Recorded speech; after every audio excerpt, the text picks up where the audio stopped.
Okay, it's live. Just let me make sure that it's playing, and then I will pause it, because I will hear myself in a moment. Closing this link, closing that link. Leaving the Gundam Wiki open, definitely show planner open. And there's me. Okay. We're ready? We're good? Remember it's good? Friday the 13th. Too spooky. All right. Got you ready for my my catchphrases. Oh, and if I lip smack, let me know. Okay. I was doing a lot in the last episode. I didn't mean to, but... See, I just did it right there. Greetings, friends. Steven here, and welcome to the CAPMAX HYPECAST. This is episode 25? 25. Our recording date tonight is Friday the 13th. Too spooky. It's October. I'm joined tonight with Darren and Jay. Gentlemen, how is it tonight? It goes well. Excellent. Darren, I'm you're never with us? sure about the order and who should speak. I know. When you just throw the open question, it's like, who goes? I waited for you to say something, and when you didn't, I said, all right, I'll go. I kind of like doing that just to see what happens. But I also mean to rewrite it, but it's just hardwired into my brain at this point. It's like when I explained the Nintendo Watch. I love explaining the Nintendo Watch. They're so mysterious. But we'll get to that. Anyways, CAPMAX HYPECAST episode 25. I'm Steven. Everyone, thanks for being here tonight. If you're watching us live on YouTube, or of course listen to the pure audio version, which has songs and not much editing beyond that in it. Thanks for watching / listening. So as mentioned, Gundam music. You know it. I've already picked out the songs. We're gonna, of course, have the original Gundam song. It'll just be that every time. No. I'll just have it playing nonstop in the background for the Just a entire constant loop. Yeah. Oh. Gundam. That'll probably be the halfway song, and then at the end, I want the Stardust Memory intro song. That's a good one. The winner. That is good. That's how I got Brock and Alex into Gundam, was with that opening. Right? that part, that is the most weirdly 80s sound I've ever heard. Yep. When you first hear, you're like, this is the worst thing I've ever heard, but then it starts growing on you. And becomes like super funky. You're like, yeah, that weird part. I acquired all of Stardust Memory, and we'll get to that in my What's Been Playing, What's Been Watching. But it has the soundtrack included with those video files, and they had that song. I'm like, oh, that's cool. Listen to that song in an MP3, but it was a different version. Like they cleaned up that part, and it didn't sound as like ear grating. But I don't like it because it doesn't anymore. They made it better, but they also made it worse. Imperfections are perfect, I always say. So rest assured, the proper version will be played at the end of this episode. Okay, so let's do some intros here. It's by the way, as I mentioned, it is Friday night. It's been another long week, so hope this energy drink lasts. And let's meet the guests. Returning once again, it is Darren from the Gaming Pilgrimage. Yeah, I was going to ask, what's up? What's new? Well, I did have about a month ago, I had a new video come out finally, which is my longest video yet, a review of Fire Emblem Fates, which I'll let that speak for itself. But outside of that, I've just been shifting in the background. I recently just finished school finally, and I'm currently in the job market. I'm interviewing and applying everywhere, but a lot of my time has just been devoted to playing Gundam Versus. And you never invite me. I usually just hop on sporadically, then I have to go do something. I have to go leave. It's a very good drop in, drop out kind of game. Yeah, especially because the games are so quick. You can get like 5 games in like 20 minutes, and then you have to go do something or go drive somewhere. But it's been pretty low-key for me so far. Yeah, this time of year, too. And you were recently this drink hasn't kicked in yet. I can feel it. It will though. It will soon. You were recently enjoying your second trip to Japan. That is correct. That's outrageous. You son my of a... second trip in 2 years. I'm back to back. Keeping it going. Japan's great though. Go jealous rage. How are you able to afford this? I was working while I was working as a teaching assistant while I was going to school, and I stored up some funds in the war fund for that trip. Is it just you're better at saving money, or is it just you have less bills, or is it both? It's probably a combination of both. Damn it! Never grow up. That's the Sucks. secret. Yeah. Never grow up. Yeah. Damn it. But yeah, by the way, apologies for last episode. I was doing a lot of lip smacking. We're always our own worst critics, so now that I mention it, everyone's gonna listen for it, and I apologize for even mentioning it, but I'll try and avoid it. There's no Brock to edit it out for you. No, there's little to no editing, so careful with the racial slurs, gents.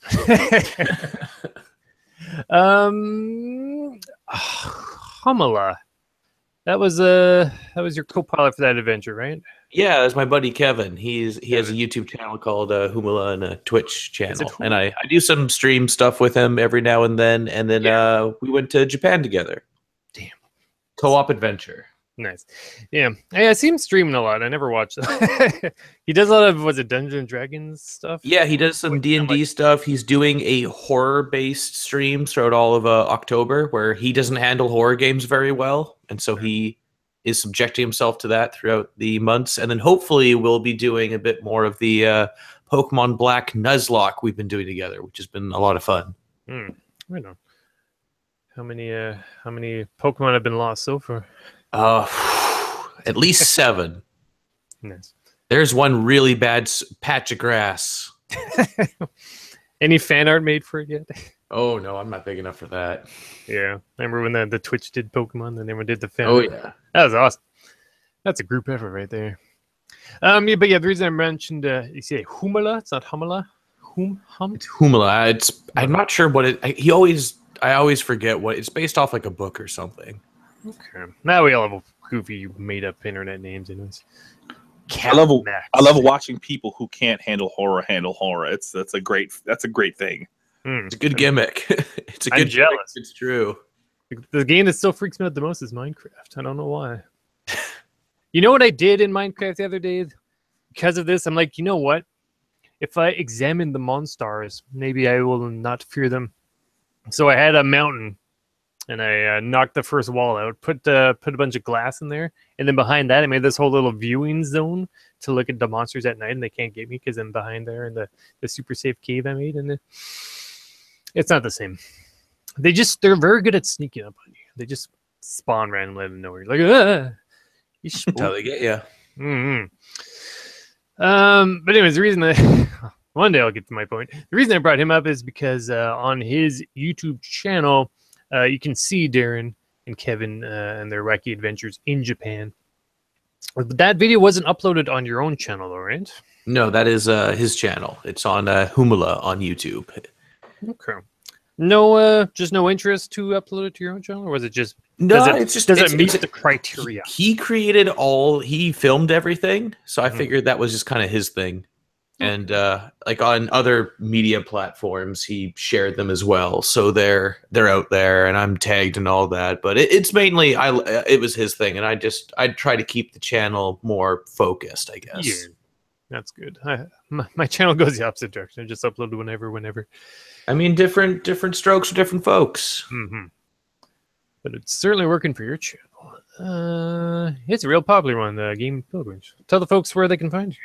Well, you can find it over on YouTube at The Gaming Pilgrimage, or you can find me on Twitter at Gaming Pilgrim, where I'll post about whenever, hopefully, I produce more videos. And then I have a Twitch as well at The Gaming Pilgrimage, all consistent and the same. Excellent. And hopefully we can get some Gundam action in there soon. Mm-hmm. We'll all be playing more Gundam soon enough. There's a 1v1v1 mode, right? We were just talking about that before we started. I think it's just 1v1, because I know there's 3v3. Yeah, there's a 1v1, 2v2, or 3v3. But can you do like a battle royale? Like, could you have like 4 people each aiming for everyone, or does it have to be teams? I know there are modes similar to that in like the trial battles, or the ultimate battles, where some people can be on different teams, but I'm not sure. I think the system would just break. Too many things to try and lock on it. Yeah, your lock-on reticle will just be freaking out. Your mini-map is just exploding. Yeah, what they do anyways. That's the good kind of game. That's the good kind of game when it just freaks out. Mm-hmm. Hectic. And we'll definitely begin into the Gundam versus. Probably throughout this whole episode, because when we get to what you've been playing, what you've been watching. And tell the folks a bit about your podcast. What your podcast?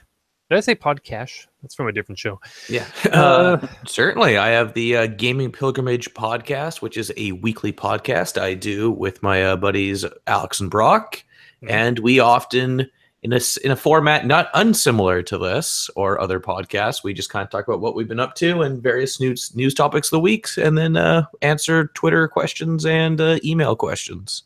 Mm-hmm. You didn't answer my Twitter question, you monster. I asked how many ladies you romanced in Japan. Oh. Well, I got to be better at tracking it. I've been like so off my game on the Twitter questions. I'm so used to having the email. Because you're basically a celebrity when you go there. I mean, we did get interviewed for a Japanese television program. I know. It's great. I'm still waiting on my email where I can get the clip. They were going to send that? That's cool. Hopefully. I gave them my email address. That would be cool. Yeah. Real talk. The Gaming Pilgrimage podcast is one of my favorites. There wasn't one this week. What happened?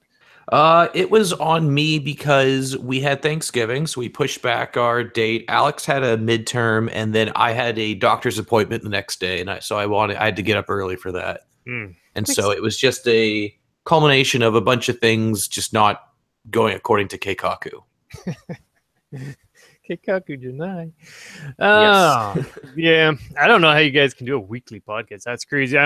Before we started, I was putting the show planner together. I'm like, oh my god, it hasn't been like 3 months since the last episode. What am I even going to talk about? Strict scheduling.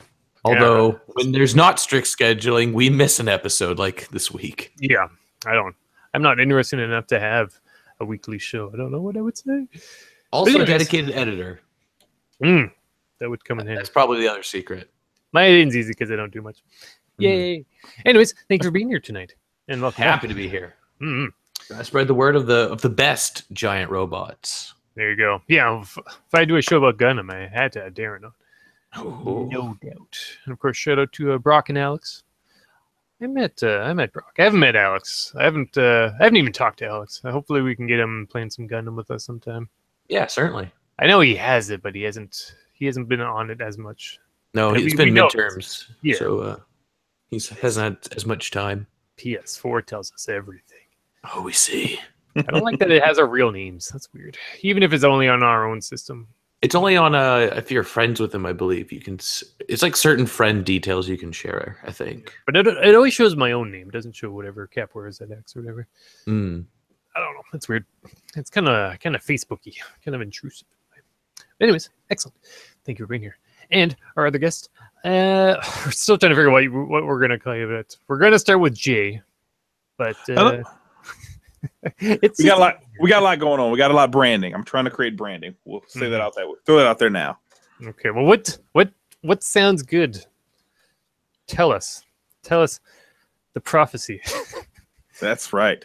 So the thing that's happening with me, you guys, anyone that is familiar with me, you may recognize me as Prophecy the Prophet from Dullard TV. Down, up, left, A, right, down.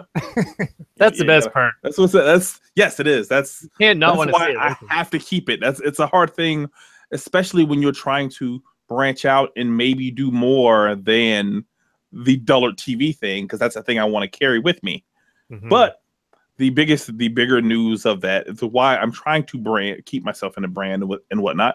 I will be pushing into other parts of YouTube where it's not just video games and nerd culture. So it's important to have a thing that ties me together, ties me with everything. So yeah, like I said, like I'm doing like the bigger goal is to maybe become a household name and take over the world, but I have to start small. So I will be soon continuing to do the Dullard TV stuff, as well as starting a new YouTube channel where I again branch into more than video games and nerd culture. Still keeping that, because that is a part of who I am. That is who I forever will be, but branching into the world culture and more current news and things of that nature. Okay, because it's those two circles don't always overlap. So in the perfect Venn diagram that is my life, it is It is nerd culture, video games, D&D stuff, current news. For anyone who can't see me, that is not watching this, to listen to the audio version, I'm a black male from America, and we've kind of got it really rough right now. So, you know, I need explaining and talking to that about, you know, people and putting that out there is an important thing, and I don't want to limit that to just the video game stuff. So, oh yeah, I mean that's a whole podcast series right there. Right, and there you go. Actually, that's why that's why it will be a separate channel. Yeah, there you go. I've spent all week trying to rack my brain on thinking of a name for it, because I wanted to talk about that name, because, you know, being in front of people who may not be familiar with me and people who are already familiar with me this week. Then I forgot that like a year ago I started a YouTube channel and didn't put anything on it. And remember, there's always a catch to these things. Because I said I'm wrecking my brain all week. Then I came up with a name. I said, all right, let me do it. Then I said, before I put it out in the world and make it a thing, let me make sure that I have that channel ready. And literally I searched and said, oh wait, that's me already. Great. So head start. No, it just makes me feel like an idiot because I did a thing and I had already done the thing that I was attempting to do. Same name, you're just like, oh, that's a great name. Let's set it up, then you forgot it, then you remembered it. Yes. You thought it up again. Yes. Like you had thought of it before. You know, because I said, let me search for this, see if anybody else has it. I said, oh, that's me.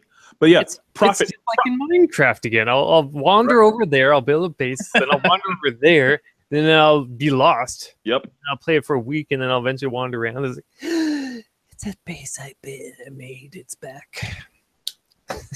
Who made this base? Was it auto-generated? The layout's so crappy. You monster. It was me. I mentioned in the last episode, but the Cartridge Club group has a group Minecraft server that no one really plays anymore, to be honest. I'm not a group Minecrafter, man. I just want to wander around and build bases, and maybe someday someone will find one. That's my legacy. I don't want to build things. I just want to wander around. That's how I like that game. Anyways, I interrupted you. Okay, well, where can they find your current channel? The one with videos. My current channel is Dullard TV, DULLARD TV on YouTube. Also, we have that Twitter handle at Dullard TV. Also, you can find me personally at Making a Profit. Profit spelled PROPHET. Excellent. That's But also, yeah, we have the Twitch with Dullard TV. We have all of those. Anywhere that you can search Dullard TV, you will find Dullard TV. We even have a Google Plus. I don't even know what that is. I'm all Googled up, and I don't even know what Google Plus is. Is it trying to be like Facebook? Is that the idea? That was the goal, but then it just never took. Am I in your circles? I'll be honest. I think I actually might be. I think I remember we signed up for that. I don't know how that stuff works. I'll be honest with you. It's so awful. I have it because I wanted to make sure I got the name, because I lost out. Because for years I wanted to do just the profit thing, and that you can't get on Twitter because this one person that's squatting on it. They won't get me. I'm trying to buy it from them. They will not message me. I can't get a hold of them. I don't even think they're active on Twitter anymore because they've tweeted 3 times over the past 10 years. Are they still an egg symbol? Yes, they are. I believe so. Like so they're squatting on it, and I can't even get a hold of them to get it. Like, I'm willing to pay money. I'm willing to actually pay money for this, because like that's a brand. That's a thing to brand behind. Excellent. All right. Well, thank you for being here tonight. I'm gonna call you Jay. It's just I'll go with Jay. Jay's fine. Jay the Dullard Prophet. I don't know. It's a lot of mixed signals. I don't know which one to follow. We'll go with Jay. Too many names can be a detriment. Okay, and of course I am Steven. Everyone, thanks for watching or listening. Let's check the chat. There's no one in the chat. I was talking to Kevin from Buried on Mars on Twitter today when I was advertising that we'd be recording this tonight. He said he might show up. He's at work, and he might need something to watch while at work. And that's cool. Maybe we'll see. I like the sound of that. I want to be able to watch live streams at work. Damn. I can listen to podcasts. That's arguably the #1 reason why I'm still working that crappy job because I can't save up for Japan because it doesn't pay well. But anyways, yeah, Steven at Steven Heider, Steven with the V. That's over on Twitter. You can watch me stream video games live over on Twitch. That's CAPMAX_gaming, all one word. You'll probably see me streaming a lot of Gundam Versus as well. Monster Hunter 3 Ultimate on the Wii U and spooky games. Until dawn. I mean, it's October. Ooh, spooky. Everyone's got to stream the spooky games. I almost bought Outlast 2, the PS4 version today, so maybe we'll get into that as well at some point, because I really want to play Outlast 2. It's crazy. I'm the worst at that. I keep buying horror and spooky games, and I don't play them. I buy them and then don't play them. I can't handle. I don't handle horror well, but I get worked up really fast. Like I get to a point where I have a lot of anxiety problems. And the anxiety, it gets a hold of me, and it'll grab me, and it'll I can't do this. I can do it for like 5 or 10 minutes at a time. Like I am probably the original Outlast. I'm probably 10 minutes into it, but I've been playing it I played it for like 6 hours. But I'm probably you didn't even get to the scary part yet. Anxiety, man, that atmosphere is real good. They do a real good thing with atmosphere. You would not like the scene where you lose your only source of light. Oh, that sounds... That was a rough sequence. I can feel my heart beating that. Yeah. Is that when he falls down a floor or two? No, it's when the naked men in the shower knock away your camera.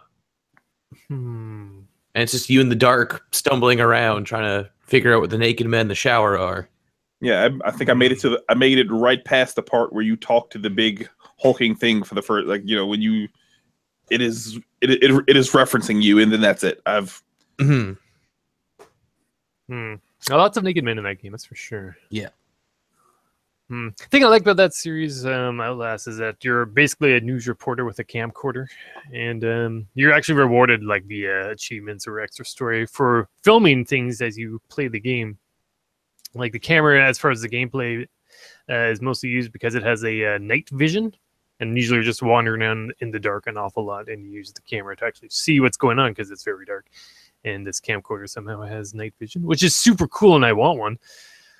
But at the same time, the game also rewards you for just being a news reporter who's doing his job and actually reporting on what's happening in the insane asylum, or what was it, a hospital, mental institution? I think it's just a mental institution that you're seeing. It's supposed to be like shut down or something. Something like that, yeah. Of course, it's... we won't get into spoilers. But yeah, neat game. And at some point, I certainly do want to play the second one, because that demo was sick in a good way. Yeah, I got a toy show on Sunday, so that'll be fun, especially for my ToyCast show. Hopefully I'll have some good pickups for that. But anyways, that's about it for the intros, which means it must be time for what you've been playing, what you've been watching. And that's exactly what that segment is all about. We just talk about what we've been watching, what we've been playing, reading, I don't know, whatever. Let's hear them. Let's start with Darren. Darren, what you been playing, what you been watching? So far, I've just been playing a lot of Gundam Versus. I picked up Samus Metroid Returns, but I honestly haven't played past the first few hours of it. Not that it's not good, I'm just not really feeling like playing it right now, which is a shame because it was an expensive 3DS game to pick up. And I should probably put some time into it. Yeah. But Gundam Versus has been the big thing. Hell yeah, it is. And it's the whole reason we're doing this tonight. Pretty much. It kind of kickstarted everything in a way. It Hell yeah. got us into Gundam talk. But it's been a joy to play. I actually was, before the North American launch, I was playing the previous home release of the arcade game, Gundam Extreme Versus Full Boost. Woo! Which is a very good game. I'd argue it's probably a better package than Gundam Versus in its current state. But Gundam Versus is the continuation and the first North American release, obviously. And it's been the easiest to play online. Whereas the Gundam Extreme Versus, that online is kind of dominated by what I call the old gods. Yep. The Japanese players and the occasional North American player who lingers there and who have gotten their skills to the seasoned weeb, the ultimate weeb, the final form of a weeb. If show title, we'll see. They lay there waiting. Yep. And so my experience playing Gundam Versus has always been losing, because I've just been playing against people who know what they're doing, and it's one of those games where up to now, there hasn't really been that many resources to look online to actually figure out how to play, where to find combos. Now those tools exist. Sure. Like for anyone watching or listening, and you guys especially, I'd recommend checking out a website called GGEZ, which is a dedicated site to Gundam Versus, telling you different suit combos and damage numbers if you want to figure out what you can cancel into what, or like the various strategies or good strikers to use with different suits and whatnot. It's very helpful in that regard. It's not. Wait, how does that spell? Just GGEZ, just EZ. Really? Or Z. I just looked it up, and it's like some shifty site. I'll pop it up on my end and I'll send it your way. But it's been a very helpful resource, and so that's made playing Gundam Versus a lot easier. I'm on all the time playing it. I've actually noticed I'm improving quite a bit at playing the game. Probably because I'm off right now, but having the time to play is good. It's one of those games where if you're not playing constantly, it can be pretty tough to get into. Mm-hmm. But it is a lot of fun. GGEZ.space. Okay, that's the secret. Yeah. But yeah, it's a really good resource. That's been pretty much most of it. As you did mention, Steven, I did just get back from a trip to Japan just under a month ago, and that was fun. I'm not going to go over the whole trip here. I did a whole podcast episode on that where I talked about it for like an hour, but I will throw out some recommendations of possible things to check out for anyone listening or who is here currently and wants to go to Japan and what may be of interest. And I definitely say check out Kabuki Theater. That is one of the highlights of the trip, and it's a fun visit. You get to see a wacky show with. It's the most Japanese thing I think I did in Japan was watching Kabuki, just with how it's kind of steeped in tradition, but it still has kind of like that goofy factor that Japan's kind of known for, or at least for us foreigners. Yeah. You didn't see sumo, did you? I tried to, but tickets were sold out. There's actually a big tournament going on when I was there for the trip, and one of the places I was staying at featured a like extensive visit to one of the sumo stables. So it's quite big in Tokyo. Just picturing like a horse stable, and they're just feeding the sumos oats. I mean, you gotta get them big up now. Gotta brush them, keep them clean. Give them the carbs; they'll get there. Yep. Oh, Pop out the diapers. Yeah, but it's real big there. I wish I could have gone. I did see a New Japan Pro Wrestling event, which is pretty neat, as I'm not really into wrestling and I've never really watched it. It was pretty cool to experience it live, especially with some of the. Although the Canadian hero Kenny Omega was not there, sadly, he was injured just prior to the event. Yeah, we see Canadians every day. Oh yeah. Very good. But I'd also recommend checking out Osaka, as you can get to see quite a few, especially in the summertime. I went there before during the end of the winter, and Osaka was pretty dead back then, but during the summer, it's like quite the bustling city. And you also get to see a lot of Japanese tourists in Japan, like a lot of people visiting from like Tokyo or somewhere. And that's pretty cool to see Japanese people who are almost as confused as you are. Because that never happens, really. Yeah, even their dialects are different, right? Oh yeah, that's a huge thing. Manga taught me anything. If anime's taught you anything, it's that people always make fun of somebody if they have a Kansai dialect. Yeah, I miss Azumanga Daioh. You guys have seen that, right? It's been a while, but yes. yeah, it's been a little bit. That's a classic anime. But honestly, outside of Gundam Versus, which we're going to get into more later, I honestly haven't really been playing or watching much more. I've been trying to slowly go through Double Zeta with my buddies Brock and Alex, and that's been a slow burn. Okay. Yeah, this episode's going to be all over the place because we're all definitely kind of orbiting the game as well as the shows. We'll see how it goes. Double Z, was it? Or Zeta? Double Zeta. It's just two Z's. It's just Gundam. Yeah. Okay. I have the big list from Wikipedia up, so I'm going to look at it while you talk. Please continue. That's pretty much it for me, honestly. I haven't really been up to much. Okay. Now I'm looking up Gundam. It looks like Gundam's easy. Don't look it up. Yeah. It's very distracting. Bad Bad podcast. Stop. Okay. Okay. There you go. That's what Darren's been playing and or watching. Well, thanks for that, Jay. What you been playing? What you been watching? I have been. He talked about Metroid, Samus Returns. I have played and finished it 100% of the game. Nice. It's a good one of those. If you like those kind of Metroid games or those kind of Metroidvania, which I've been trying to find a name for that game that is not Metroidvania, and it doesn't exist without using. It doesn't need to though. It's Metroid. so yes, but for games that like Axiom Verge or anything that are not specifically those brands that is that genre, it's really hard to describe to some, because if someone who is not like, I was trying to talk to my 8-year-old daughter, and she said, "Well, what kind of game is it?" I said, "It's a Metroidvania." She does not know what Metroid or Castlevania is to have the reference for that.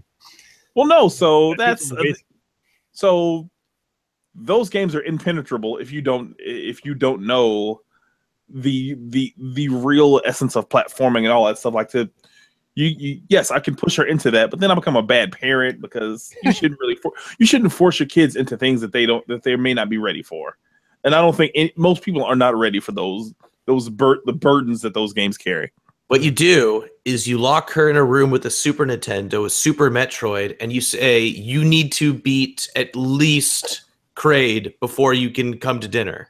Yeah. That's the real test. So I've not done that. I've done something no, like me and her sat down years ago and I made her play through original Metroid. Damn, boy, that is hard. Well, so like we sat down and said, "Hey, I want you to I tried to get her to play because I was trying to." This is when I said, "Hey, I want you to learn these games. I think you'll like them." And then we'd never made it past. She never got the morph ball. Short-lived experiment. Because no, we played it for about 10 hours. She never went left. Yeah. She never went left. And I didn't want to tell her. I wanted to say, "Hey, I want you," because that's part of the thing, figuring everything out. Yeah. We played for 10 hours and she never went left. I know what you're trying to do there, but it feels like I don't know. Yeah, I failed. I'll take that one. I failed as a parent on that one. Not even a map in that. Did you? You should get the Nintendo Power poster. That's like the entire map. Right. Having that and the game would be easier, I think. And then you get the tangible map that you're holding. That's cool. Yeah. But so yeah. The Etrian Odyssey effect, where they wanted you to have sort of a map experience. I appreciate that. No one wants to draw their own map while they're playing a game, but I know what they're going for. You can see the appeal. Well, so we didn't play. Also, we didn't play. I didn't force her into the original. we played Zero. We played Zero Mission, which has a map. Oh, okay. So yes. Oh no, I don't go back and play the original because I don't. Yeah, I was gonna say, I'm like, man, if you were forced your daughter to play the original Metroid, we did play Zero. We did play Zero Mission. I apologize. Yeah, we played Zero. You're a good dad. You're a good dad. Everyone's breathing the sigh of relief. yeah. Because I don't go back and play the original because of that exact reason. But so yeah, of course I've been playing Gundam Versus because that's why we're all here. But it's also a great game. Yeah, it is. I've been playing a lot of things on the Switch because I have a Switch because I'm an idiot. Like I am. I bought a Switch because I didn't even want it. I'll be honest. I would say, "Oh man, I want to Switch at some point," but I was on vacation. And I was like, and I happened to accidentally, because I've been searching prior to going on vacation, and I searched, and there was a Walmart that said they had 16 in stock. So I said, okay, well, we're gonna do this now. So I was literally in Walmart until 6 o'clock in the morning, arguing with the person there, saying, "Hey, it says that you have them in stock. You have to sell me one." They didn't want to. Well, no, it was so apparently there were pre-orders that the system had released their internal system had released back as to be available for sale, but they hadn't made the calls to people saying, "Hey, we're going to release short you if you don't pick it up after a certain amount of time, we release it." They hadn't made those calls yet. Yeah. So I'm arguing with this person. No, it says on the website that they're available. And I'm sitting there, and I'm on vacation. My wife and kids are in the hotel room, and I'm at a Walmart. We had gotten there that night. We got there at 8 o'clock that night, and I've been in a Walmart till 6 o'clock in the morning, arguing with some lady. Why? because I had to have it because I'm an idiot. Oh yeah. Oh yeah, the idiot. But now he's got it. Yeah. Oh, so yeah, I got it and enjoy it. I love it because again, I'll play any video game and they're fun. But so yeah, I've played. Speaking of Axiom Verge, the Axiom Verge is released for it. I bought that. I bought a bunch of other dumb things. I probably buy almost. I have this sickness when video game systems come out within the first year. I have to own everything on the store. I'm a digital guy. I have to own everything on the store. So when the stores update, I try to buy everything. I buy everything that I can stomach buying. Actually, a lot of Switch people seem to be doing that. Everyone's so excited to have games on it. I mean, it's the nice novelty of being able to take it everywhere, which is like, even for me who has a PS4 and a gaming PC, I still like to double dip sometimes for a Switch version, for like Sonic Mania, for instance. I really did not need to buy it on the Switch, but it's nice to have. Certainly. So I've put myself in a position to where I've been making choices and they go against directly the things that I actually want to do. I prefer to have my stuff on the PlayStation 4 because I'm some weird trophy fetish that I have to knock out those trophies. But there's been lots of games that have been coming out on the Switch and on the PS4 that I have been skipping the PS4 version for. Like I bought Sonic Mania on the Switch exclusively. Which is no platinum trophy. It doesn't really count, right? I don't know. I have not looked at anything on it but like if there's a game that's available on the Switch, I'm buying it on the Switch first. I'm buying on the Switch, and I may double dip. It's like I've bought Shovel Knight 6 times. However many times it's available, I bought it 6 times. I bought it that many times. Like I have it on the 3D. I bought it on the 3DS because I said, oh man, this is the kind of game I want. Then I bought it on the PC because I want to stream this. I wanted to catch a gameplay, and I don't feel like spending $300 to get a capture card 3DS. You might as well. You're buying everything else. Well, that's the. I tried to, and it was not worth the value proposition at that point. They're really expensive, especially when I had just upgraded to get the new 3DS XL when they weren't doing capture cards for it yet. Mm-hmm. So then I bought it. Then I said, they said we probably won't figure it out. I bought one, and then they figured it out because there was a hardware problem with some internal things. Mm-hmm. But so that I bought Shovel Knight on the 3DS. Then I bought it on the PC because I wanted to stream it on Steam. And then I found out that all the consoles were going to have exclusive stuff to them. So I bought it on Wii U. Then I found out the Xbox and the PS4 were going to have exclusive stuff. So I bought them there. So that means I also have it on the Vita. And then, I bought, I own Shovel Knight as many places you can buy. Then when the Switch version came out, I said, oh man, even though I already have it portable and on TVs, it'd be real nice to have it on the Switch. So why not? So then bought it again. Fair enough. Because again, your money, do what you want. Buy gum. No, I'm just an idiot. Okay. Who is very impulsive and can't control himself sometimes. Yeah. But also, I don't smoke or drink, so my only vice is video games. Yeah. And bad collectibles. And bad collectibles, yes. And Mega Man Mega Busters. Oh, yeah. Also, I bought a Proto Buster, which is sitting back there, since we're talking about Mega Man stuff. I want those, but I'm not. They were on sale. Like the Proto Man Red Buster was on sale recently at REB Games for like $50, and I'm like, I don't. It was like $30 when I bought that one on Think Geek, and so why not?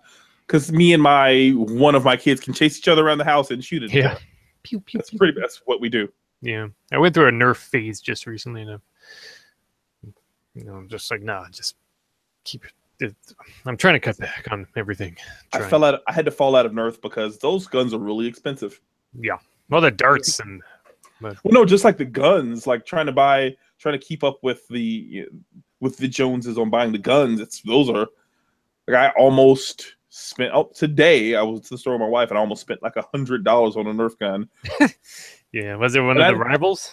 Yes. Yeah, those are the big boy ones, Darren. That's exactly the thing. Because I was like, oh man, I could shoot my wife with these little balls right now. That was the only reason I wanted to buy it so I could shoot her in the car while we drove home. That was the only reason. What could go wrong? Right. Exactly.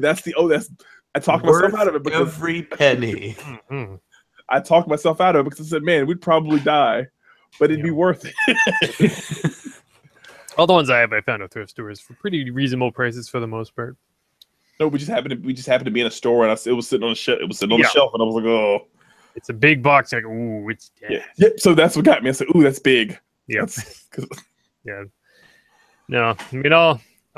I'm trying not to make like a gun violence joke, but I mean, all like gun talk aside, like they're super cool. Like you go down those aisles and you see all the insanity they've come up with for the Nerf Brain. Like, oh man, that's cool. Oh, and that's the weird part. I hate guns, but I love toy guns. Yeah, like I'm an anti-gun person. I don't believe in them. I believe we should all revert to the era of swords. If everyone is killing each other, killing each other with swords, more street fights. Yes. What about if a giant robot has a gun?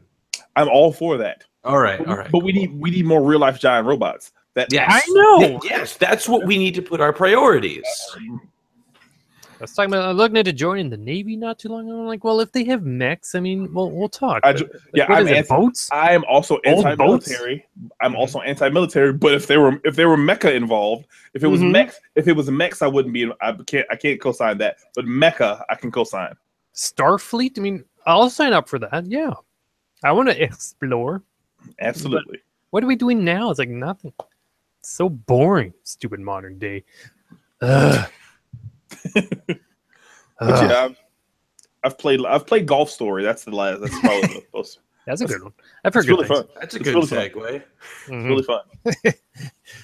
It's good. Good to bring it back. Oh man, good stuff. Good stuff. Alrighty. Anything else you want to bring up as far as playing or watching? No, I don't watch anything anymore. There's not much to watch anymore. I watch a show that has given me inspiration on what to do with my new YouTube channel, The Profit Margins. There's a show on I don't know if you guys have Viceland up there, but there's a show on a channel called Viceland.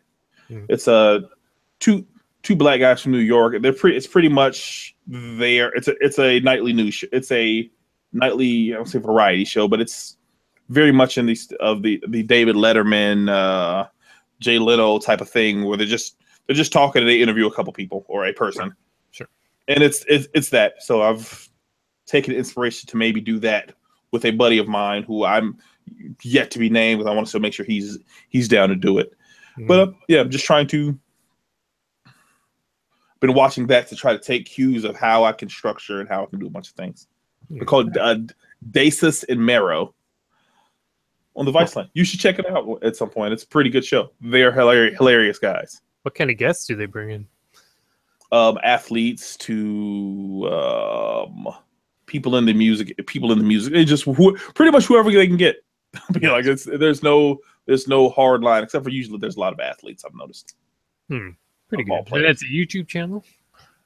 I'm sure they have a YouTube channel, but they are all on proper television. Oh, okay. But yeah, they do have a YouTube channel, I'm sure. Yeah, everyone does. Interesting. Yeah, I haven't heard of it, but could be something to look up. Certainly. Alrighty. Anything else you want to bring up? Nope. Cool. What about you, Steven? Me? What me been playing? What me been? Doesn't work if I go in reverse. Okay. Normally when I record one of these shows, it's like a month between them, 2 months, 3 months, or something like that. So I always have something new to discuss, but there isn't a whole lot I can bring up that I didn't bring up in the last episode. But we'll see what I can come up with. I'm looking at my list. Why am I looking at my list? I already know. I'm gonna start with Star Trek Enterprise. Darren loves his Star Trek talk. Oh God, I can't escape it anywhere I go. Yeah, it's followed you. Yeah, I've been watching Star Trek Enterprise. I was at a thrift store one day, and they had the entire collection on Blu-ray, and I was like, I need that, and I got a really good deal on it. And I'm now up to season 3. There are 4 seasons in total, as I understand it. Okay, so check it out. Here's season 3 for you. Once upon a time, it's all in the future, but it's the past. It's like the prequel show. Like remember Star Trek First Contact? No. Movie? Not you, Jay. That was like, this is how Warp Drive is made, and then that was the movie. And there's Borg, because why not? Everyone loves Borg, apparently. Anyways, I think that's the strong suit. That's the strong angle, Borg. Borg were super popular. It must have been good ratings because they brought them back a lot for Voyager and all that. But it's my belief that Star Trek Enterprise, the TV series, exists because of that movie. Because they always mention this Cochrane guy who invented the warp drive. Anyways, I don't want to get too into it. But in season 3, long story short, it's Earth, spinning, people living. There's a rap line for you. This probe just warps right next to Earth, and it aims at Earth and shoots a big laser down at Earth. Burns a bunch of land, ocean, more land, and whoops, that probe just killed 7 million people. Whoa! Apparently, there's this group of aliens called the Xindi, who, via time travel, learned that in the future, humans would eradicate their species. Okay. So since they had this vision of the future and humans are suddenly a big threat to them, they send this probe to now make the first... I don't know why they would make the probe, because it didn't destroy Earth. It just shot a big laser at Earth just to piss everyone off. So now Earth knows they exist, and the whole season is them going to this spooky Bermuda Triangle in space, part of space, and they're trying to find this Xindi population and be like, hey, don't kill us. And that's the whole season. Normally, it's like adventure. Next episode, different adventure. Next episode, different adventure. But this whole season is kind of this quest to find this people and find out why they're shooting. But doesn't that create a time paradox? Oh, yeah. They went to destroy them, so they now know about them, so they can destroy them, and back and forth, back and forth, and back and forth. Oh yeah, no, I've said it before on the show. Nothing good can come from time travel. As a person who is a quasi Star Trek fan, they try to do things that are not time. That is literally the thing that they fought against doing, is time paradox stuff. Yeah, there's what do they call the temporal prime directive? Darren, you getting hyped? Oh God, I just have the same expression I have whenever I record my own podcast, and both my co-hosts talk about Star Trek for 30 minutes. Hell yeah, I love those parts. The worst part is I can't complain about it because I get tons of people saying they like it. Yep, I know. It's just me. I'm sure there's plenty of Star Trek podcasts, but hey, there's no idea. The Brock and Alex Star Trek Prime Directive. There you go. Oh boy. Yeah, there's potential there. But yeah, no, it's interesting because I don't think I've ever seen there be an entire season of any Star Treks where it's kind of this focused on a story. You know what I mean? Normally it's just wacky adventure after wacky adventure. I guess Voyager kind of was, because that was whole, here's a spaceship. Whoa, you're on the other side of the galaxy. Come back home. And that was all of Voyager, basically. I feel like Deep Space Nine did that often also.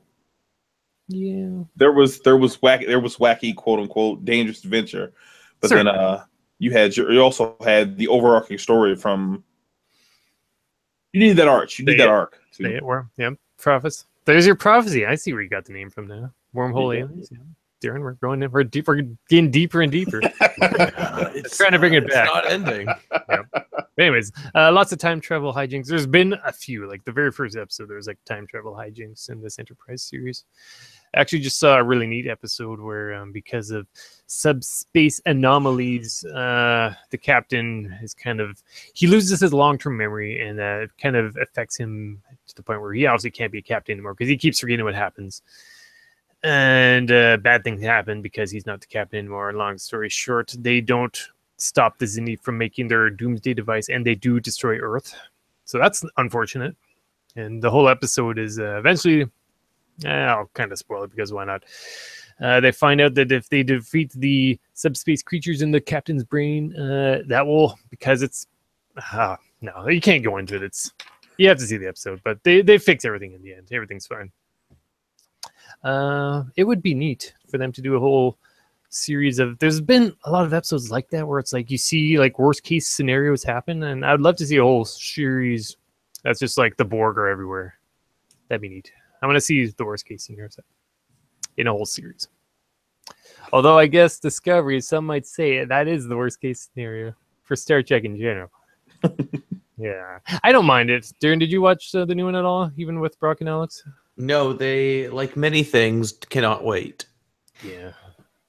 It's okay. Just like our original planned viewing of the original series, they could not wait. Yeah, I don't know if you need to watch that one, honestly. It's a lot of like hammy love stories and that. I personally think just start with the next generation. So I hear a lot. Yeah. Personal opinions, of course. I think if you like camp, you should watch the original. I love campy It is certainly that. stuff. And that's like I have a tribble because I'm an idiot. Okay, I'm gonna see this. Yep. Jay's I got tribble. Is that from the loot box? I've seen those. It is from the loot box, but I had one that I purchased before the loot box that I gave to my uncle because he is the person that got me into Star Trek.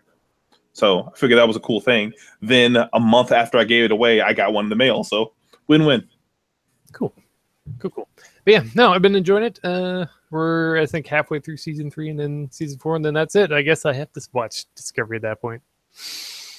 The big rivalry right now is between this current new Star Trek Discovery, and the Orville, which is Seth MacFarlane's own take on the exploring space. It's basically a ripoff of Star Trek.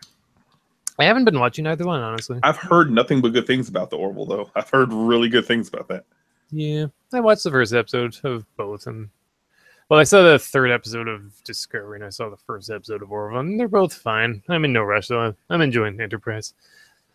I am accustomed to that crew, and I want to see their adventures out before I start another one. Good show. Better than I never really gave it a shot when it was new back in the early 2000s or whatever that was. Anyways, next up, Gundam Versus. Of course, we will get into that more when we get to our main topic, which is Gundam in general, but we'll have a Gundam video games section. But yeah, like Darren said, and Jay as well, great game to pick up and play, and we'll certainly get into more in-depth discussion on that soon enough. I also mentioned Monster Hunter Stories in the last episode. I admit I'm playing that a lot less now. Just not in a 3DS mood. Yeah, I think that's the thing. If Metroid were on the Switch, I'd feel a lot more inclined to play it. I am one of those people who hates playing on my 3DS, but there's just so many good games on the 3DS, you have to have it. And you have to play on it. I kind of had to power myself through and force myself to. I wish it was on the Switch. That was the whole time I was playing. I was like, man, this would have been better on the Switch. Imagine this in 16:9. But then I thought about the graphics in that game. It's like, oh, I don't potato graphics. I don't know if I want to see this pulled out anymore. Fair. I asked a question on Twitter recently about people. I feel like people hate the 3DS more because they think they always think, why isn't this on Switch? Like, there's almost like a weird subset. Maybe it's like a revolt of Nintendo fans who now. It's like the new hipster hotness is Switch, and everyone's like, well, this needs to be on Switch. Why is this on Switch? When's the Switch port? I think the idea a lot of people had in their minds was that the Switch was like this unifying platform of portable and console gaming. And then when Nintendo kept pushing the 3DS, they're like, no, just give us the dream. Yeah, I think it's going to be at least a couple years for the. Nintendo's going to make it as long as possible because they keep making good games and good money. Yeah. Well, yeah, you have 100 million people that have a 3DS or any permutation of it. They're going to keep pushing it. I think they just like having an easier system to work for too. Probably. Like people think there's going to be a Switch Pokemon. I don't think that's going to happen. I think the Pokemon group likes working on the 3DS because it's easy. They can get away with making basically the same game over and over. Well, they've already announced that the next game will be Switch. They didn't say exclusive, but they did say that it will be released on the Switch. Did they? Which one is that? They did. They haven't given a name. They said the next Pokemon game will come out for the Nintendo Switch, and that was all they said. But was it mainline Pokemon or a Pokemon game? The next one. The next Pokemon game was their exact words. Pokken Tournament 2. Sold. I can do that. Give me all 700 and however many Pokemon as different fighters. Sold. That'd be a problem. That's actually the problem I have.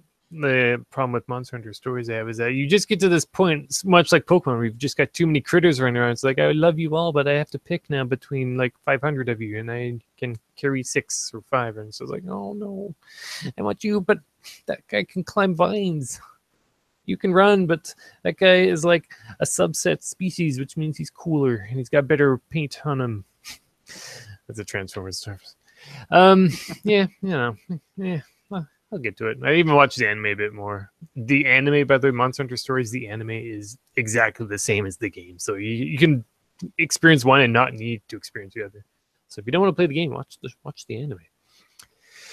And finally, because of this newfound hype for the Gundam IP in general, I thought, hey, I better maybe I should better watch some Gundam, especially if we're going to be doing a podcast about it. So I watched the Stardust Memory series, and I think that's a great place for anyone to start. If you listen to this and think, hey, maybe I'll give Gundam a watch, I say Stardust Memory. That's a really good spot to start. So the Stardust Memory is your first Gundam series? No. Oh. I've seen Gundam Wing. That was on YTV a lot, on Canadian youth channel, the glorious dubbing. And I've seen, what have I seen? I've seen Original Gundam on DVD. Not all of it, but much of it. That's the original Mobile Suit Gundam from 79 to whenever, in the 80s. Some Unicorns, some Hot-Blooded Orphans. Iron-Blooded Orphans? That's the one. Hot-Blooded Orphans. It would be. Yeah, that did sound a bit odd. That's the Triple X parody, Hot-Blooded Orphans. Possible show title. We'll see. What? See, that's. I didn't think everyone's hot blood in Gundam, you know. They say Shizume a lot. Shizume. It's fair. That's true. I hope that's not the show title. We'll see how it goes. But yeah, no long story short, you know, it's awkward because we're gonna talk more about Gundam all in one big clump. But you know, good guys. No one's really a good guy. Everyone's kind of gray.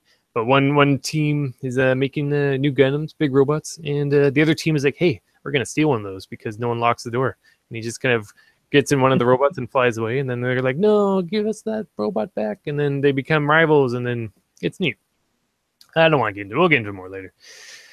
Yeah, Stardust Memory. What's the whole title? Let me just finish this. 0083. Yeah, Mobile Suit Gundam 0083 Stardust Memory. That's a good spot if anyone has no idea what Gundam is. Give that one a watch. I recommend. Pretty short too. Yeah, exactly. It was like 13 episodes. Each one's but half an hour, 40 minutes. If you're watching anime for the length, you're doing something wrong. Just saying, they should be as long as possible. You should have as much filler. Yeah. Oh God, well, there are definitely filler Gundam series. But we'll get into that soon enough. But anyways, that's about it for what I'm playing. If your Spirit Bombs don't take 16 episodes, you're doing something wrong. Gotta power up. That's a Dragon Ball reference. Anyways, that about does it for what I've been playing, what I've been watching. Not a whole lot. I haven't even been watching much movies lately. Oh, I saw Haunted House. You guys heard of that? It's got one of the Wayans brothers in it. Yeah, I've seen it. It wasn't bad. I bought it from the dollar store for like $1 or $2. Marlon Wayans. Yeah, that's Marlon. It's fun. They made a Left 4 Dead reference. I was like, yeah, that was neat. That's a fun movie. It was good. I usually hate video game references in movies because they always feel forced. They always feel like they say the thing and then they look and wink at the camera like they're trying to say, "Hey, we're cool too." Yeah, it's basically a Paranormal Activity, but a spoof of that. Yes. It's less spoofy than say the Scary Movie series, and I kind of like that. Like there was still like it wasn't like trying to be like 5 different movies at once. It's just like it was its own contained story and not trying to be another thing, too much of another thing. Yeah, a tasteful level of spoof. All right, there's my movie. I recommend that. A Haunted House, starring Marlon Wayans. Check your Dollaramas. You'll probably find it for $2. Neat. Okay, that does it. We're playing Which One Watch, which means it's going to be time for our Nintendo Watch in a moment. But first, we're going to take a quick break, and I'll probably sneak in the original Mobile Suit Gundam theme from 1979 or whatever. And when we come back, it'll be time for the Nintendo Watch. Then Gundam. Oh, yeah. Okay, that's our official break. I have energy drink, and I need to use a washroom right now. Me too. Kyuke Warimasho. Yeah, but he said. So if anyone's watching live, I don't think they are, but we're just going to leave it running, and we'll be back in a couple of minutes. Be right back.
Damn it. I don't know where my... Oh, there.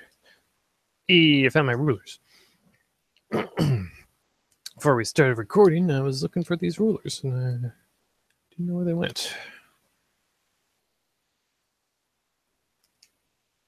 Oh.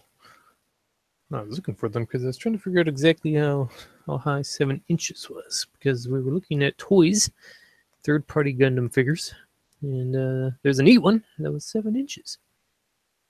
That looks to be more or less Voyager size as far as Transformers go. But I don't know. It's a $200 toy. I don't have that kind of money. Not like these guys with their fancy switches and trips to Japan, I tell you. Anyways, is anyone in the chat? Oh, Jay's there. Jay, I can see you. I can't hear you. What? Hi. We're not technically back yet. Okay. Unless Darren's there. Oh man, I can't play this now, or I can't play this at all without my arcade stick.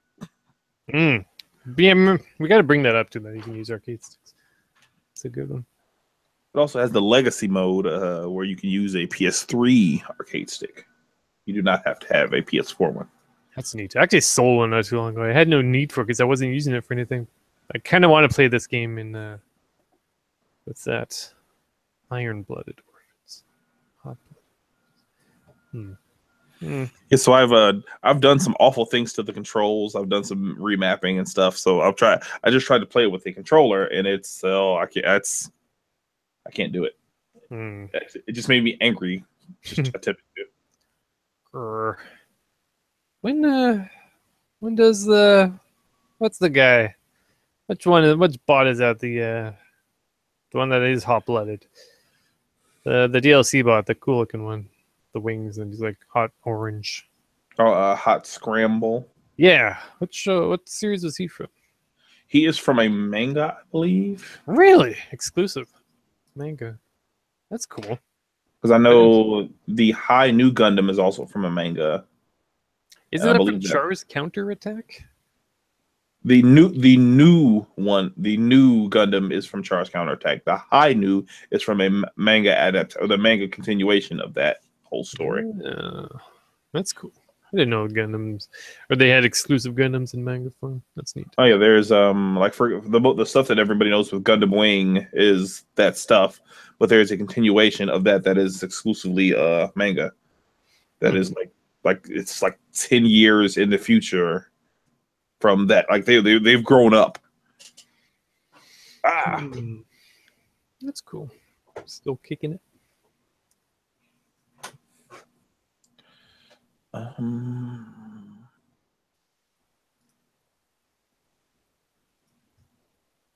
Yeah, I believe. Let's see if I'm remembering right.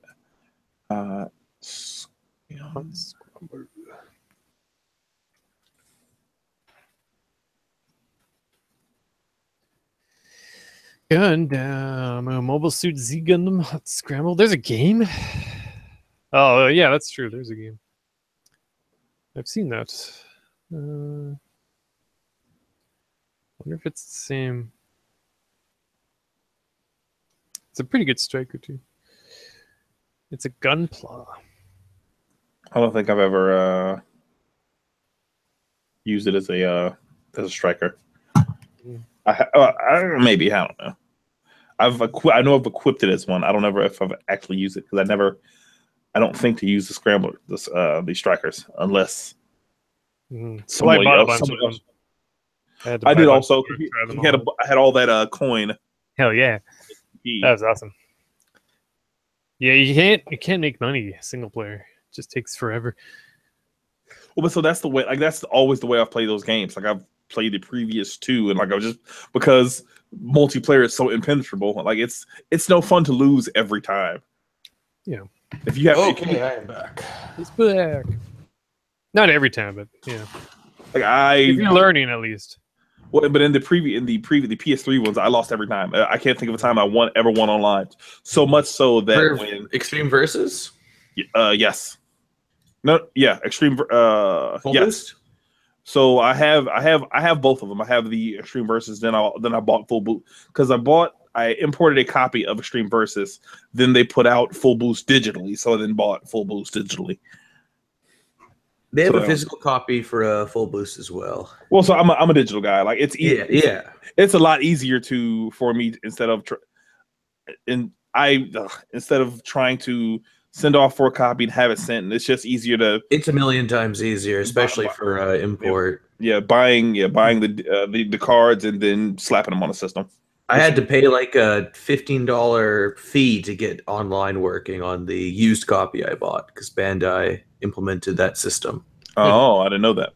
Because again, I bought mine. They did it for a couple PS3 games in general, like of that generation, where they just had like online passes that came with first print copies of the game. So I bought a full boost, not full boost, just Extreme Versus. I bought a new copy of it, like because it was when I looked, they had new copies. Yeah, but online passes are definitely a thing now. Yeah, they even just pay for online now. Well, so now they're less of a thing because you just pay for the online now. And they're like, oh, we're not going to charge. Where if people are buying these games used but still paying for the online, that would be kind of a ripoff. Mm-hmm. All right, everyone back? Yep. Nothing has changed as far as the recording, but everything's still going, still broadcasting. Anything in the chat? No. Sad. That's the West Coast curse. No one's awake or cares. Yep. 1,000 subs and no one cares.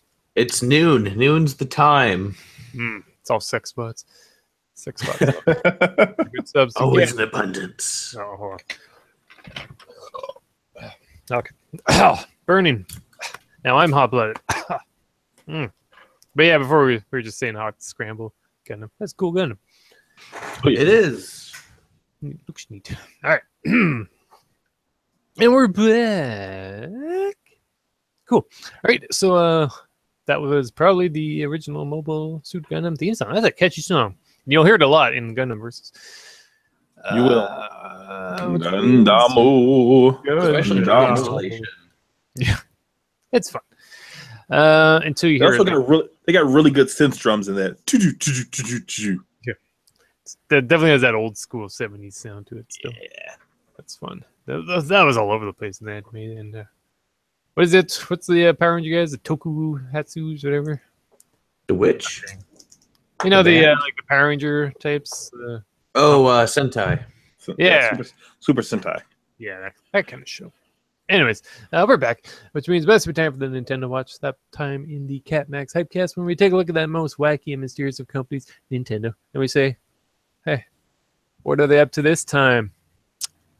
Well, in the last episode, we were excited for the upcoming SNES Classic. It's out now, or at least that's what they tell me, because I can't fucking find one. Boys, how'd you do? Did you pick one up? I still haven't. I am boycotting. I'm not buying it until I can walk in the store and see at least 3 or 4 of them. I'm not gonna look for them. I'm not going to say I'm not going to pay attention to any alerts of, hey, they're available at this place. When I can walk into the store and they have a pile of them, and I can walk up and say, hey, can I have this? And walk out. I refuse. I'm not, because. And you don't have to argue with the Walmart lady for. Well, so I enjoyed that. I enjoyed arguing for my Switch because I felt like I earned it. Because Nintendo, they love making us squirm. They love it. They do. Blue Ocean strategy, man. Blue Ocean. It's revenge for World War II, and you know it.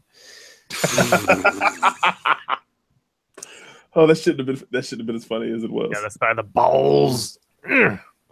Squeeze them. Yeah. Did you get one, Darren? Nope.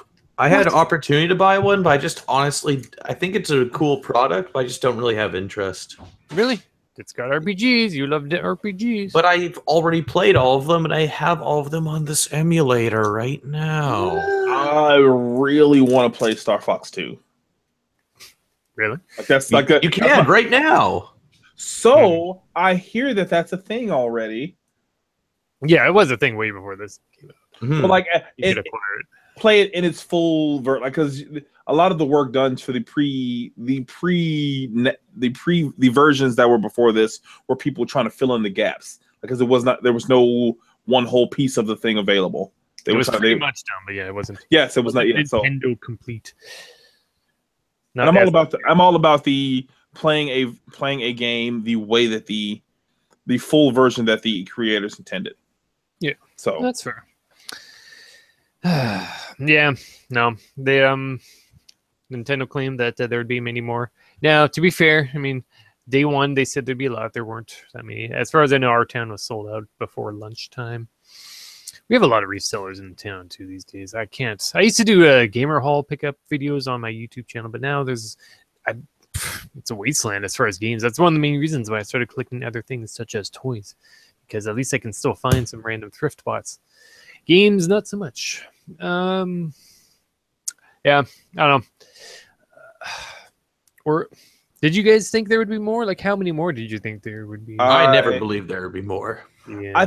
I think that there were and are more. I think that companies are holding back because they saw the craze that happened last time. There are companies that are holding back, and you had people going out, bringing people with them to go pick them up so they can buy one, and then all go to the same person so they can hoard them. It's a sick practice. I'm seeing a lot of the quote I see on Twitter a lot is, "I picked one up for myself and for a friend." It's like, right. Well, that's still a degree of reselling right there. I mean, it's great that you picked one up for your friend, but at the same time, that's one less for everyone else in your town that went there in person. But I don't know. That actually showed up. Yes. I don't know. It's just not a surprise. I want one, but I can wait. I could have pre-ordered one, unless I was broke at the time. I think I might have been broke at the time. I spend a bit too much sometimes. It also came out right after I got back from Japan. Yeah. That didn't help. No. Yeah. And I could buy a really big Gundam instead. Ooh. With that money. I'm so excited. I bought like almost a year ago. Is actually shipping now. It's gonna be sweet. Actually, the one I just mentioned is it's an Evangelion 01 paint job on a Transformers toy and it looks super cool. It's finally on the way. We'll get into that in greater detail on the CAPMAX Toycast on a later recording.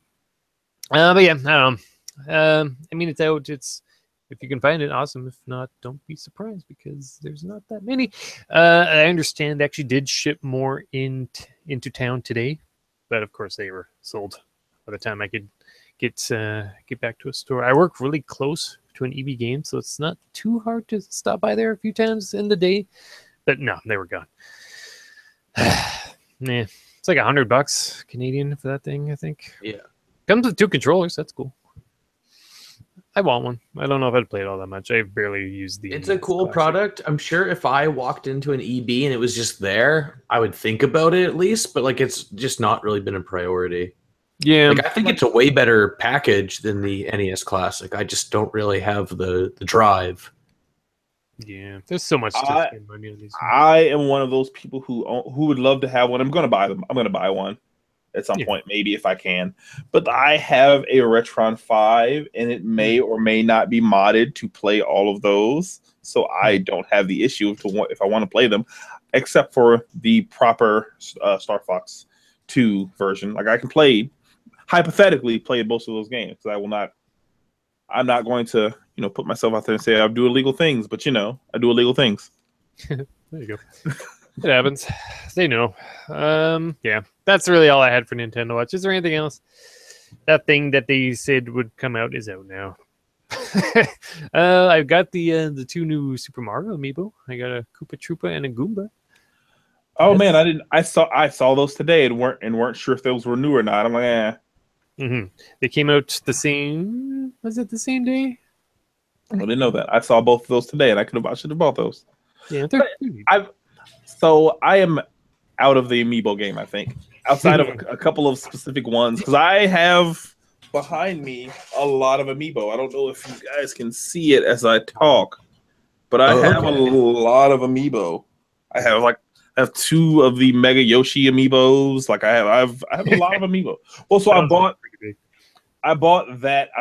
Well, I bought one for my 2-year. He'll be 2 this year, but for his birth, because I was like, hey, it'd be cool if his first stuffed animal was a Yoshi that he could punch in the back of the head and throw it into a pit of lava. That's what Yoshi's for. Boot. But so only to get more air. Yes, that's the only, or just to be a masochist, just to kill a small animal. That's the way to go. You got to get the top of that flagpole. It's got to be done. Well, what was the Mario World? That was the it was like the pole vault thing, like it went up and down. Is that? Yes, that was that one. Yeah, that's cool.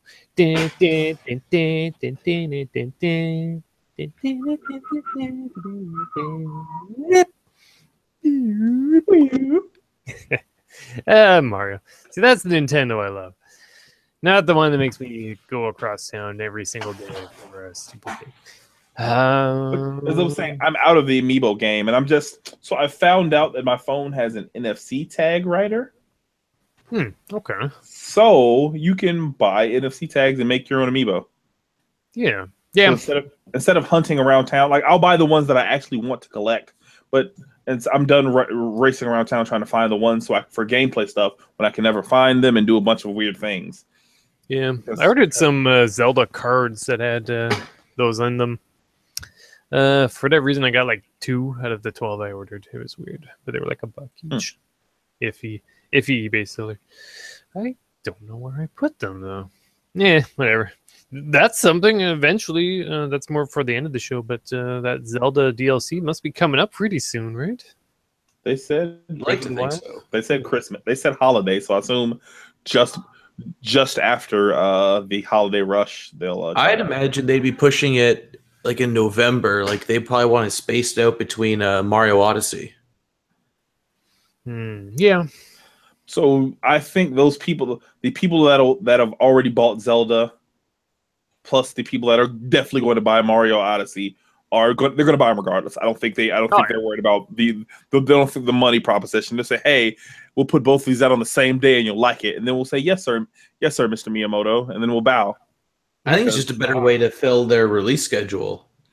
Well, so it being a digital thing, I don't think that that's not a thing that you can put on a. They actually are selling in stores, but it's harder to get that across to people who don't really understand the value proposition of DLC, of proper DLC.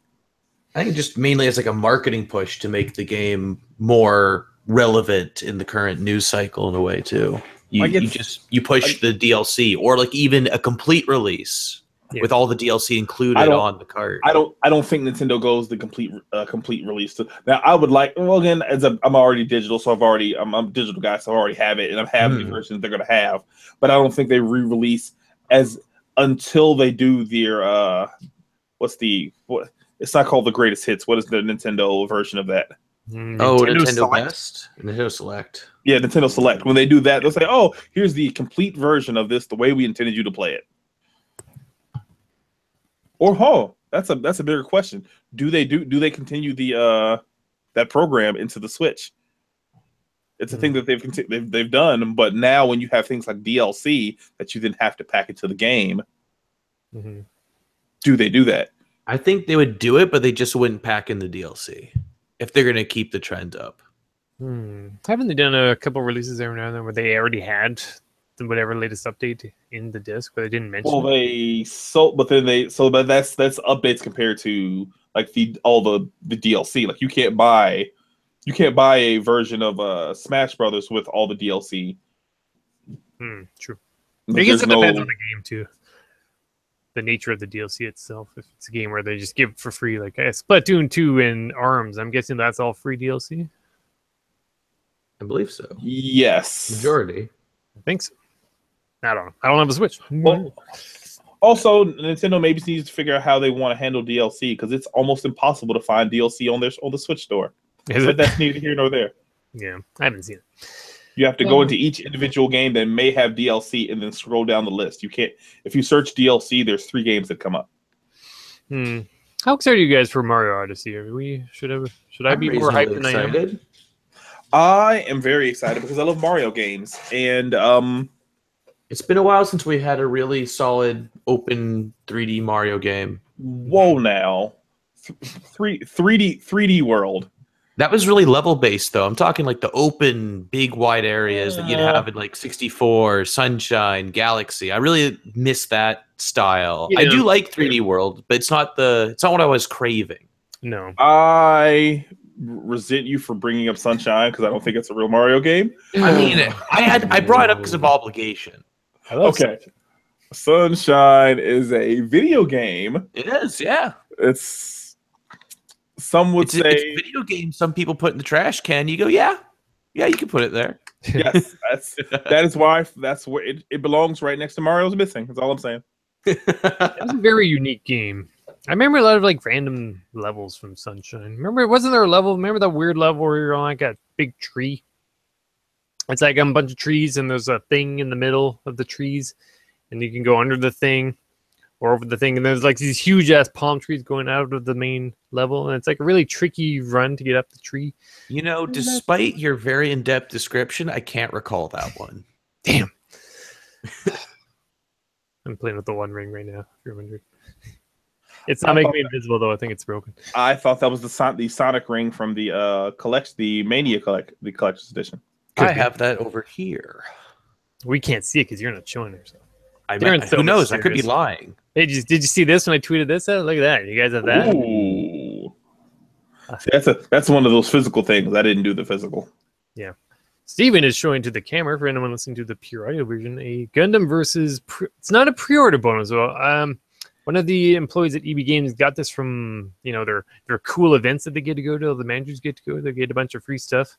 And I think these are analog nub covers. Yes. Oh, for the joysticks. I believe those are Barbatum logos. That's the Tekkadan, is it? Tekkadan, yeah. That's the good guy team and Galahorn. Okay, is that this one, or is that just Earth's Defense Force? I think that just might be Earth Federation. Yeah, that's I think that's OG Federation, yeah. Because those are the 2 bots on the cover. Yeah, Original and Barbatus. Which I think they made a mistake. I feel like Wing Zero from Gundam Wing should have been on the cover of that, but that's just me. They had a voting poll. Did they? They did. They had a voting poll, and they had a set of 4 images and said which one should be the cover, and it was different pairs of Gundams teamed up, and the Barbatos and the Gundam RX-78 won. And it also kind of represents the latest series and the original. Exactly. That's what I was thinking. What were the other choices? I recall there being a unicorn one. There was definitely a strike freedom with some other pairing. I think Wing actually was on there as one of them too. Yeah, that sounds all right. Those are all probably the most recognizable ones. And we'll get into it, of course, but I think they're all red, white, and blue. So who cares? It's true. They're all variations of the same design. But we'll get into that. Do we have anything else for Nintendo? I don't think we do. Otherwise, same old. There's no Sony Watch because, it's all same old. There's no Xbox Watch because they're practically dead. Cuphead came out. That's cool. There might be a physical version. Oh, I want that. That game. That's a really good game. Our friends over at Average Joe Gaming were doing some streaming of it recently. They have been. Great game to watch. You want to see all that animation. I do want to play it. It's a great game to hate because it is frustrating. Definitely.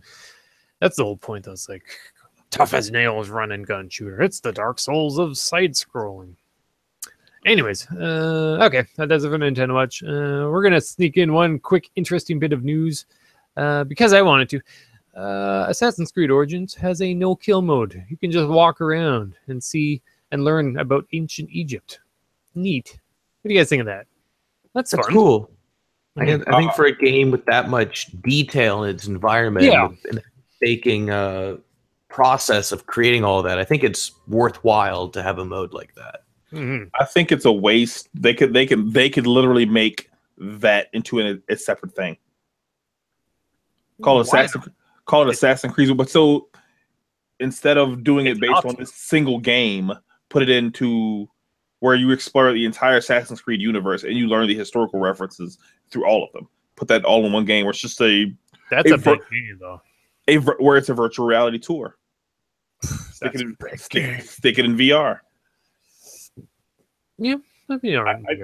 I'd go for that. I'd walk around and look at a bunch of that stuff. People are never happy. I think it's neat. It's all right, but again, I don't think I'm maybe on the side of Assassin's Creed games aren't good anymore and haven't been for a long time. I've never cared about the series. This is actually the most interesting thing I've heard. This and the sea shanties from the boat one. Yeah, because that sounded neat. Yeah, I want to hear sea shanties on the open seas.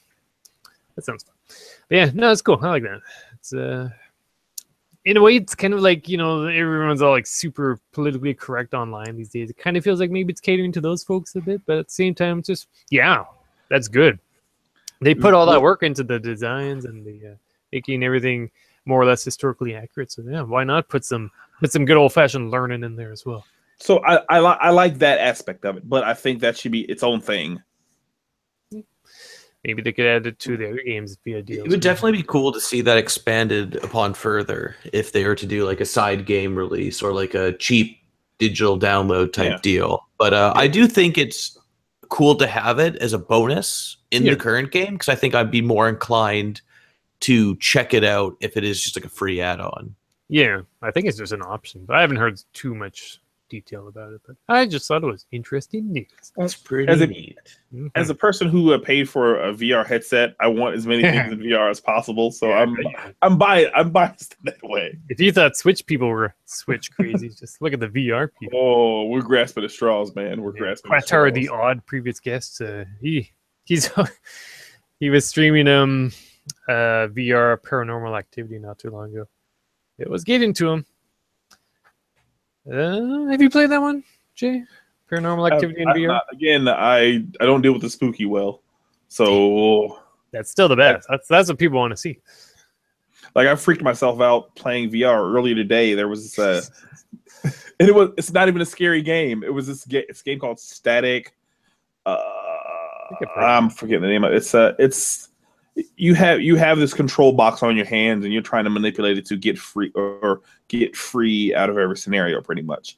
And there was this one where you're controlling this remote control car, but you're looking at a camera screen inside the VR helmet. You're looking at a camera screen. And when the car drove past in the peripheral of the video game screen, I could see it and it freaked me out. I thought it was a mouse in my home. But I'm wearing a helmet. Would be like it was and that's not scary at all. But I actually made myself scared. Yeah, that's awesome, man. If I had VR Minecraft, I think I'd poop myself. I think you would throw up. I don't know if you've ever have you seen what it looks like in VR ever? Minecraft?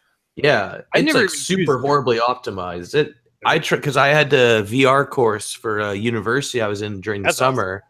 And that was one of the first things I tried was Minecraft in VR, and I almost freaking vomited. It was rough. I personally have a high tolerance for that, so I've been trying to make myself throw up for a while.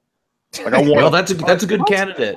Like I want to, because I have this uncanny. Like I don't get motion sickness. I've worked on in the States, I work on because I started out working on casino boats. So like I don't get motion sickness. I don't get motion sickness. I don't like it doesn't bother me. So I've been trying to find the thing that makes me say, oh, this is maybe too much. And the closest I've come is the game rigs on the PSVR. Because there's lots of head movement back and forth and body movement, movement in the opposite directions, and it definitely does a thing. It made me dizzy, but it didn't make me want to vomit. Like so I've been trying to find a thing. I want to play something that's maybe Doom or Quake speed VR, so I can spew. I want to know my limits. As a getting up to our subject, as a Gundam fan, we're all thinking the same thing. I want the zero system. I want to know what that feels like.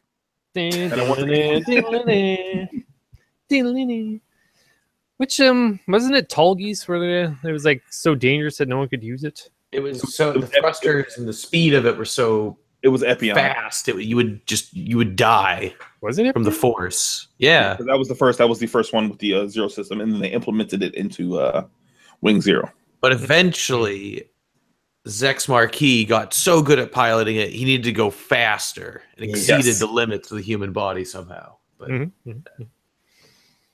sounds like as good a segue as any. I think we're done with interesting news. It means it must be time for a main topic of Gundam in general. We were just That's a good segue. That was a good segue, by the way. That was very good. Thank you. That was a bit of a Gundam Wing talk for you. Yeah, we were playing. Jay and I were playing some 1v1 matches for it was like 4 hours or something. Yes, awesome. It was a long time. We earned a lot. We earned lots of GP. Hell yeah. In-game currency for anyone who has no idea. Yeah, I completely forgot there was a Tallgeese 3. That was the movie one, right? Yes, and that's my favorite version of that suit because it has the electric whip.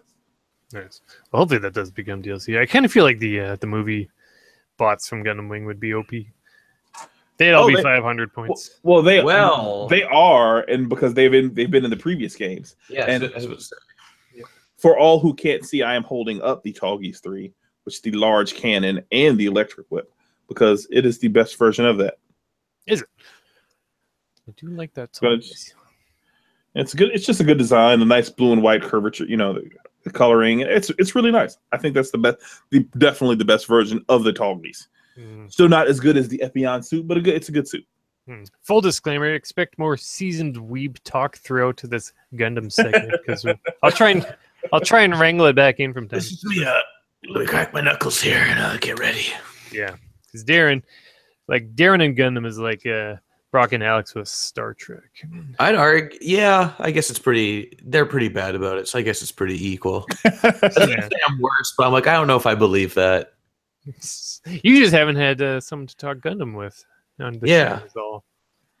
Well, I'm glad you're here for this because we got plenty of Gundam to discuss. Well, first of all, question number one. Same question that Kevin from Miradamar has asked. What exactly is Gundam? Who wants to take that? Well, now that you mentioned, Gundam is a specific branch of a mobile suit, which are basically the bipedal mecha seen in the Gundam universe. And Gundam is a specific branch of specialized mobile suits and have their own line. They're very iconic. They have the same core features across them, like the Gundam face or the V-fin that's always on each Gundam. And then in different universes, there's different explanations for why the Gundam are special. Like I'm sure we'll mention all the time here, in Gundam Wing, they're made out of Gundanium. So that's why they're called Gundams. And in other series, they're just the most advanced versions of mobile suits, or they're the latest tech, or in I think the most recent series, Iron Blood Orphans, they were all used in a war previous, and they were like the main mobile suit force. And that's why they're special. But you can always almost point out a Gundam because there's white paint on it somewhere. Yes. There's either white paint, or there's the face, or there's the fin. There's always those. Yes. Brand recognition, like a BMW. It's the luxury car of robots in their universe. Do the Zeon forces have Gundams, or is it more or less the Earth defense? In Universal Century, they often build suits to compete with the Gundam. There was Stardust Memory where they stole a Gundam. Yeah, that doesn't count. And in some of the side universes, there are antagonists who develop their own Gundams. It is usually who's in the least control, who has ever not in power. They have Gundams. But aren't there like within? There are things that exclude from that, but it's usually whoever's the weaker. They have the strong suit that can't be combated. Yeah, but there's like companies, right? Well, let's say Anaheim Electronics as an example. Primarily Universal Centuries. Anaheim Electronics kind of has the lock on the mobile suit industry. Okay. Once again, just if you have no idea what we're talking about, just think of like fancy car brands. Think of like the Volvo, except everyone goes to them for every mobile suit design in Universal Century. Volvo's got some good cars, I admit it. They are tanks. I guess that is. Volvo. Why would you pick Volvo? I don't know. I don't know cars. I'm just thinking of the first one came to mind. Think of your Audis, your high brand. Except it's the best. Think of the Apple of Gundam. There you go. Yeah. That's what it is. That is probably the better comparison, Apple, because the Apple's definitely going to take over the world at some point. Yeah. I recently read an article that says that Apple is becoming more powerful than the U.S. government. I can see that. I thought you were going to say Apple grows more powerful by the day, and it's just like a statistic going like, here's the amount of power they have. It's the power of 18 Tokyo domes. No, it's like no, they are literally, the power that they wield is more powerful than the U.S. government currently. Well, I believe that. Yeah. Currently, I believe that. Yeah. I just think of one of those human battery towers from the Matrix. Apple headquarters. Right. Exactly. Like furious electricity crackling off. Just endless storms all around it. Man, remember Matrix? That was a fun time. I like that Animatrix. That was cool. I like that origin story. That is not unlike Gundam, actually. I love that scene. Anyways, yeah, Gundam. So you mentioned that are there different, like, realities, different timelines, There's different universes. There's Universal Century, which is kind of like the main one. It's the longest running. It has the most series, the most side stories, and it's the main thread. And then in the 90s, they branched off to other universes. Like you have After Colony, where Wing takes place. You have Cosmic Era, where Seed takes place, and yada yada. But they did attempt to unify all of them with Turn A Gundam. And they had like an explanation for how all the universes are related. How? Explain now. It's convoluted. It's a big topic. Yeah. That's a whole nother podcast topic. Is it wormholes? Is it wormhole aliens? It's pretty neat. Turn A Gundam's pretty cool. Turn A Gundam. I've got the big list. It's the weirdest looking Gundam too. Like that main suit, that Turn A suit is the weirdest looking Gundam to me. But and the rival one, the Turn X, is thought to be made by aliens. Which apparently show up in the 00 movie. Steven, gotta keep up, man. It's 00. No. Yes. 00. It's actually Gundam. As in look at this new toy. The Gundam. Mm-hmm. Gundam. That's what I say every time I see that hot scramble. Where's the model kit? I don't know. Well, we'll get into those with the toys too. Yeah, once again, we're just going to be all over the place for about an hour, so please enjoy. That's how it happened. I mean, Gundam, I was trying to think of a way to describe it at work. And I was like, it's the Japanese Transformers, which is wrong because Transformers are Transformers is the Japanese Transformers. Like, I would say it's kind of like, it's like World War II, but in the future with robots in space. It's a war opera. It's a long-running war opera with various political intrigue that instead of being fought by people on just like infantry, it's fought with giant robots. Yeah. So it's better. So like the big robots are like the coolest tanks in town. Yeah. And there's some universes where they fight tanks and they just completely stomp them. Oh yeah, literally. So it's Metal Gear Solid? That's what that sounds like to me. Are Metal Gear Solid?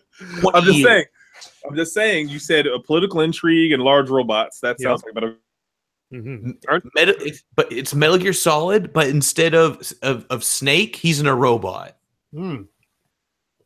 That'd be awesome. You got to find a halfway point between Zone of the Enders, which is basically just Gundam, and Metal Gear Solid. Oh god, I just gave myself a leg cramp. Send help.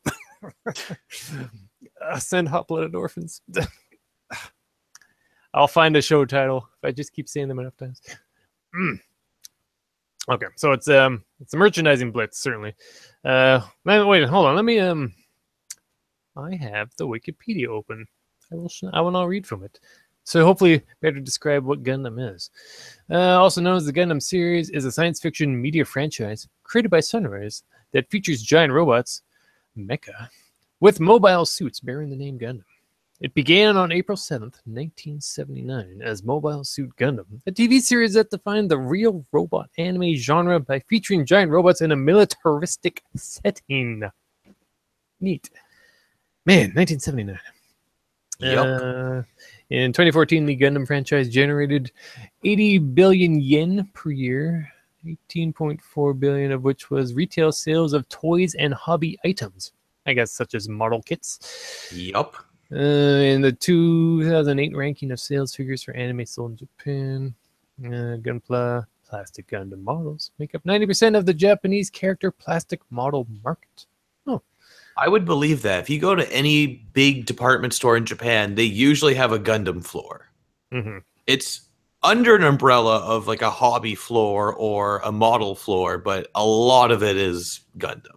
Mm-hmm. One reason why I never particularly cared about Gundam that much is because I thought it was nothing but model kits, and I've never cared to make a model kit. Well, I think Prophet could tell you otherwise. Yeah, I mean, also Japan, they love their models.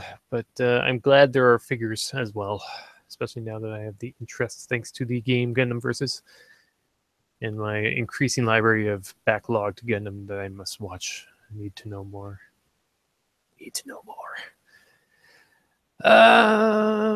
Let's see. What do we write in here? Sunrise. Yep.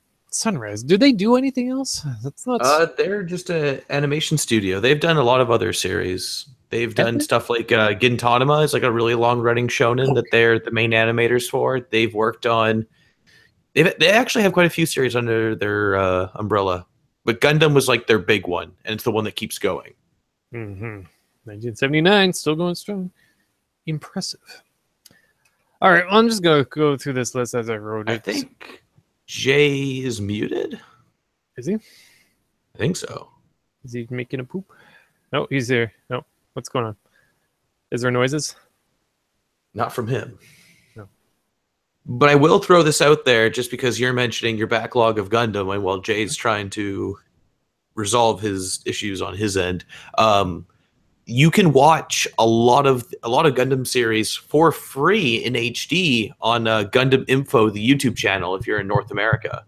We can hear that. Okay, you can. Okay. Perfect. Yeah, we can hear you. But Gundam Info, YouTube channel, you can watch tons of stuff there. Which one? Say again. Gundam Info. It's like their main YouTube channel. You can watch the original series there. You can watch the movie version. They have Zeta there. They have Double Zeta. They have Iron Blood Orphan Season 1 and 2. They have the Build Fighters series. They have Seed. And they're always adding more. Okay, well, what series would each of you recommend for someone new to the line? If they started somewhere, where should they start? I mean, you mentioned 0083. It's a pretty good place to start if you want just a quick taste. If you want something a bit more substantial, I'd say the starter test is to watch the original series. Mm-hmm. I don't think it holds up as well. I'd say specifically the movie trilogy. If you can handle the movie trilogy, I think you have a really good basis for the series, and you can go pretty much anywhere from that point. I personally say, like, I love to steer people starting off where I started with Gundam Wing, because that was the first one to air outside of Japan, and that was a great jumping off point for me, and it made me care about mecha as a whole. Yeah, it had a lot of impact, certainly. Like, it was, it made me that was the thing that actually made me care about anime that was not Dragon Ball Z. Yeah, it's a good one too. Go ahead. Can you hear me? Yeah. Okay. because I think he keeps muting. It keeps popping up saying muted. Yeah, it felt like something for an adult, because I was when the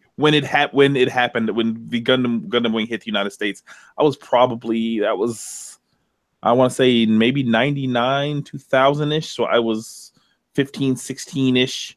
So I was not aging out of, but it was something more than Sailor Moon or Ronin Warriors. It had something substantial behind it. It was something to grow with.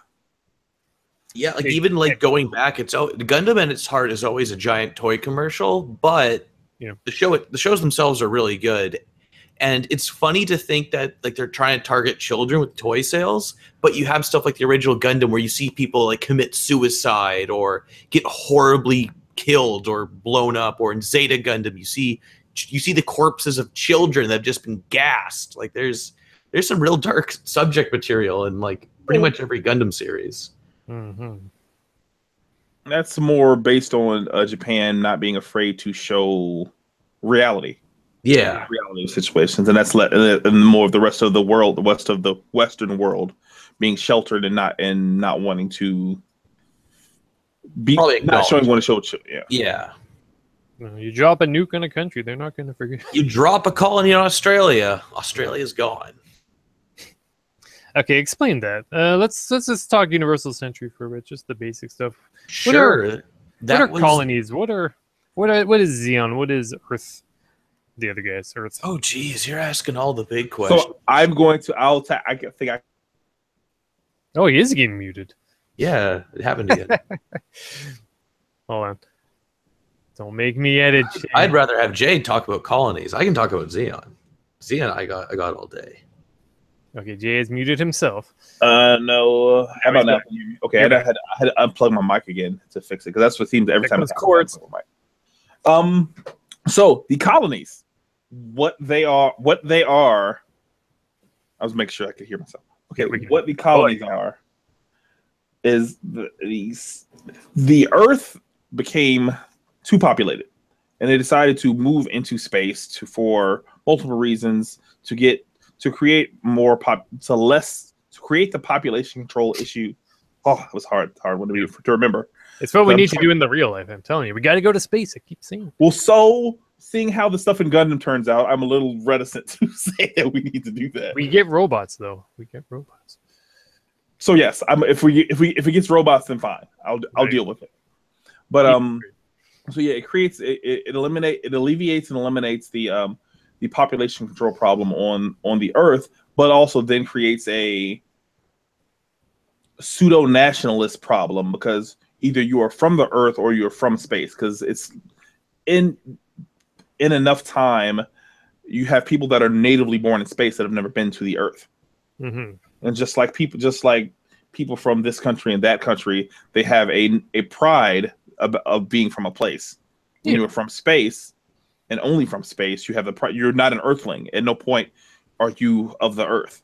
You have a pride about being from space, which creates conflict with people that are from Earth. I think being from Earth is better versus being from space. Or if you are from Earth, it may be a monetary thing, which it actually would have turned out to be. It may be always what it turns out. You have more money if you live here from there, and that creates the conflict and struggle of forced. And I don't know if you can call it nationalism, because it is not about nations. I guess colonialism, but that's a different thing. A little bit. Where do they go? What, did he just get muted again? Hey, can you hear me? Oh no, okay, now we can hear. Okay. What like how far away are these colonies? Like what? They're like space stations, right? They are within the Earth's orbit. From what is known, they're not far. They're not far enough to be. I don't think they can survive being far enough, because you still need to be able to get resources. Yeah, like where's the food and air? Although a lot of the colonies are self-sufficient, and for at least depending on the series, the colonies have like a different role.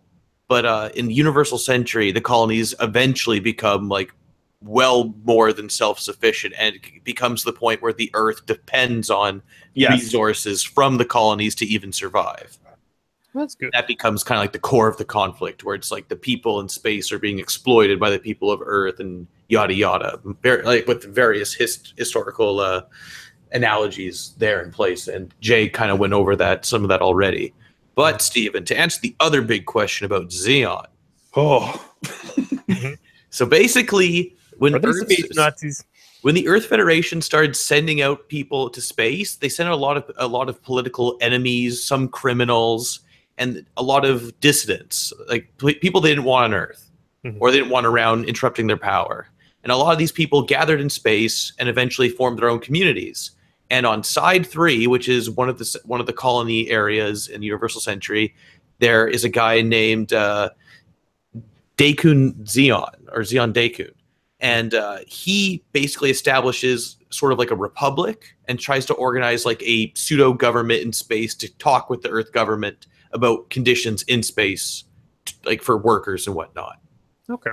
And eventually there becomes a lot of political turmoil in space, and he's assassinated.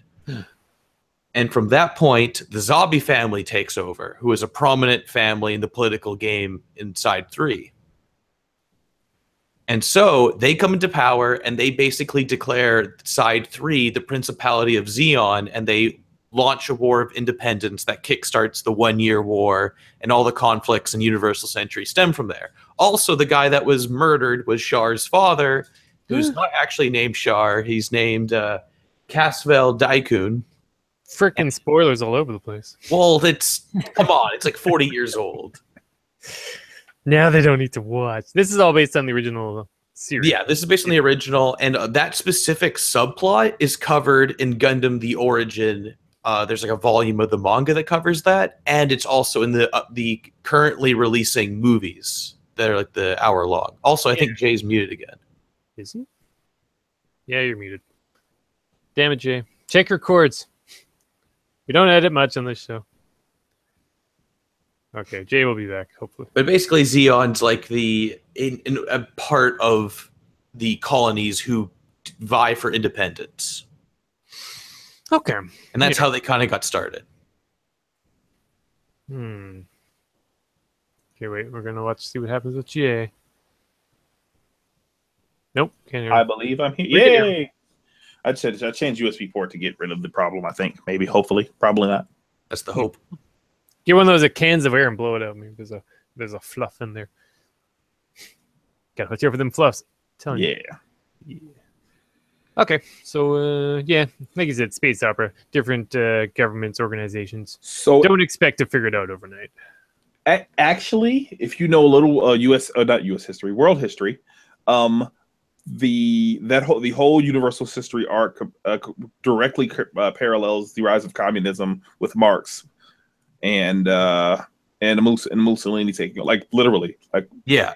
It's 100% that story. Like people assassinating people coming into power. It's literally like if you know your history, you're going to see the analogies. Yeah, the Zabi family is absolutely Mussolini. Like there's I can never remember Char's father, but he is absolutely Karl Marx. Like it's 100% the rise of communism. 100% the father of communism, or the father. Like he's the father of the idea of new types and all that in Universal Century. Yes, and they're even usually using the color red for their ships and logos and such. Yes, it is absolutely communism. Okay. And then later on, they get their Nazi uniforms. Yeah. Like it's in the end. But then later on, the Earth Federation would get the Nazi uniforms. Really? With the Titans. That's how Stardust Memory ended. Yep. That's what, Z? Yeah, in Zeta Gundam, they're the primary enemy. Damn. Spoilers. It's on the back of the box of the DVD. Zeta Gundam, which apparently came out in 1985 and 86. Yes. Yep. So we get a lot of Gundam series really late in comparison to. No doubt. And we're finally just getting them all out on Blu-ray now. Yeah. The art in Stardust Memory was pretty good. It the Zeta Gundam, the second Gundam series, is that still basically Gundam era? We'll say graphics. Is that the same No, quality of it's animation? greatly improved. I would say Zeta Gundam looks like it was a very highly produced anime series, and its animation is like it came out during like the same era the original Transformer series was, and it looks way more advanced than that. Like Zeta Gundam looks almost on par with shows you would see from like the early to mid 90s. I agree with that. Okay. Char's Counterattack. Ooh, Why? that's a good one. That is really good. I acquired story. that as well, along with Stardust Memory. But the art looked rough, old style compared to Stardust. Again, it is. Well, Stardust did come out later. Yeah, we're looking at like Char's Counterattack is like 83 to 91. 88. Yeah. Yeah, I got the list. And But Char's Counterattack probably has some of the best like robot animation and still to this day, like in a lot of scenes, like, especially for the fighting. Okay. The fighting is incredibly well choreographed. I haven't watched it. I know the main theme. Yeah, when I Gundam play Bruises, yeah, I'll give you that. When I play it is a Sazabi, you hear that dun, dun, dun, dun, dun, dun, dun, dun. Every time we're like, yeah. Sending out my bits, shooting my lasers. Yeah, so if you like big robots that shoot big lasers, you're gonna love Gundam. Okay. Let's be clear. They are not robots. They are not They do not self-propel themselves. There's a man inside of them. Yeah. Well, there's a huge difference. Just I saying. was calling Evangelions robots too. It's just easier for layman terms. It's true though. They're like space tanks, maybe. Well, what would you call them? There's no real life equivalent. They're mecha. They're mecha. Yeah. They're bipedal mecha. Yeah, I guess. What if you got a robot? What if you had a Transformer piloting a Gundam? That's just a sin. That is actual pornography. That's the thing right now in the Transformer toy line. There's this Titans Return line where the heads are little robots that drive the big robot. It's neat. But that's a different show for a different time. Where do we want to go from here? Okay, so yeah, one team versus the other team. Is anyone really a good guy versus a bad guy? Does it really just depend on what season you're watching? A lot of the times Gundam shows, some do this better than others. Like Seeds kind of is renowned for having like really polarizing for like this is clearly the good guys and everyone else is kind of evil, but Gundam is strong in general because it does a good job of showing you there's good people on both sides, but there's also a lot of bad people on both sides. Certainly. Gray areas all around. Yeah. Well, it usually depends on your worldview with a lot of it, like your perception of how the world works with a lot of those. Because if you watching the original Gundam earlier in life, when I was a little more naive, I thought, oh man, Armoro and that side, they're right. They have this. There's this really strong moral justice about this is right. This is right. Blew up Australia. Right. They have to be the bad guys. Yes, but then when you get older and understand how the world works, moreover, say, oh well, maybe the options that they were left with to then blow up a continent or do things, maybe they were left with really no choice. Did Zeon ever gas colonies? Because the Earth Federation did. So yeah, there's whole thing, this whole back and forth between them. I mean, because it gets to the point where it's like Zeon drops colonies. You have the Earth who just will kill people by thousands and millions if it meets their interests. Yes. Suppress like resistance and whatnot. So it definitely goes back and forth throughout the timelines. Definitely. Just looking at this list here, trying to figure out where we can go with it. Yeah. What can we just hear a little, like, one or two sentences about each series? Just give us an idea of what we're dealing with here. Like Gundam and Zeta Gundam, like it's one team versus the other team. What's happening with those colonies dropping? Explain that just a bit. Well, in the original Mobile Suit Gundam, that was the big moment when Zeon declared its independence, is when they announced their declaration of war, is when they dropped the colony. And it was originally targeting Jaburo, which was the Earth Federation's base, but there was an error in its like basically they detonated the thrusters to send it towards Earth's gravity, its atmosphere, to get pulled in, and it got sent to Australia instead. So it was supposed the idea was it was supposed to wipe out the Earth government's like entire army chain of command.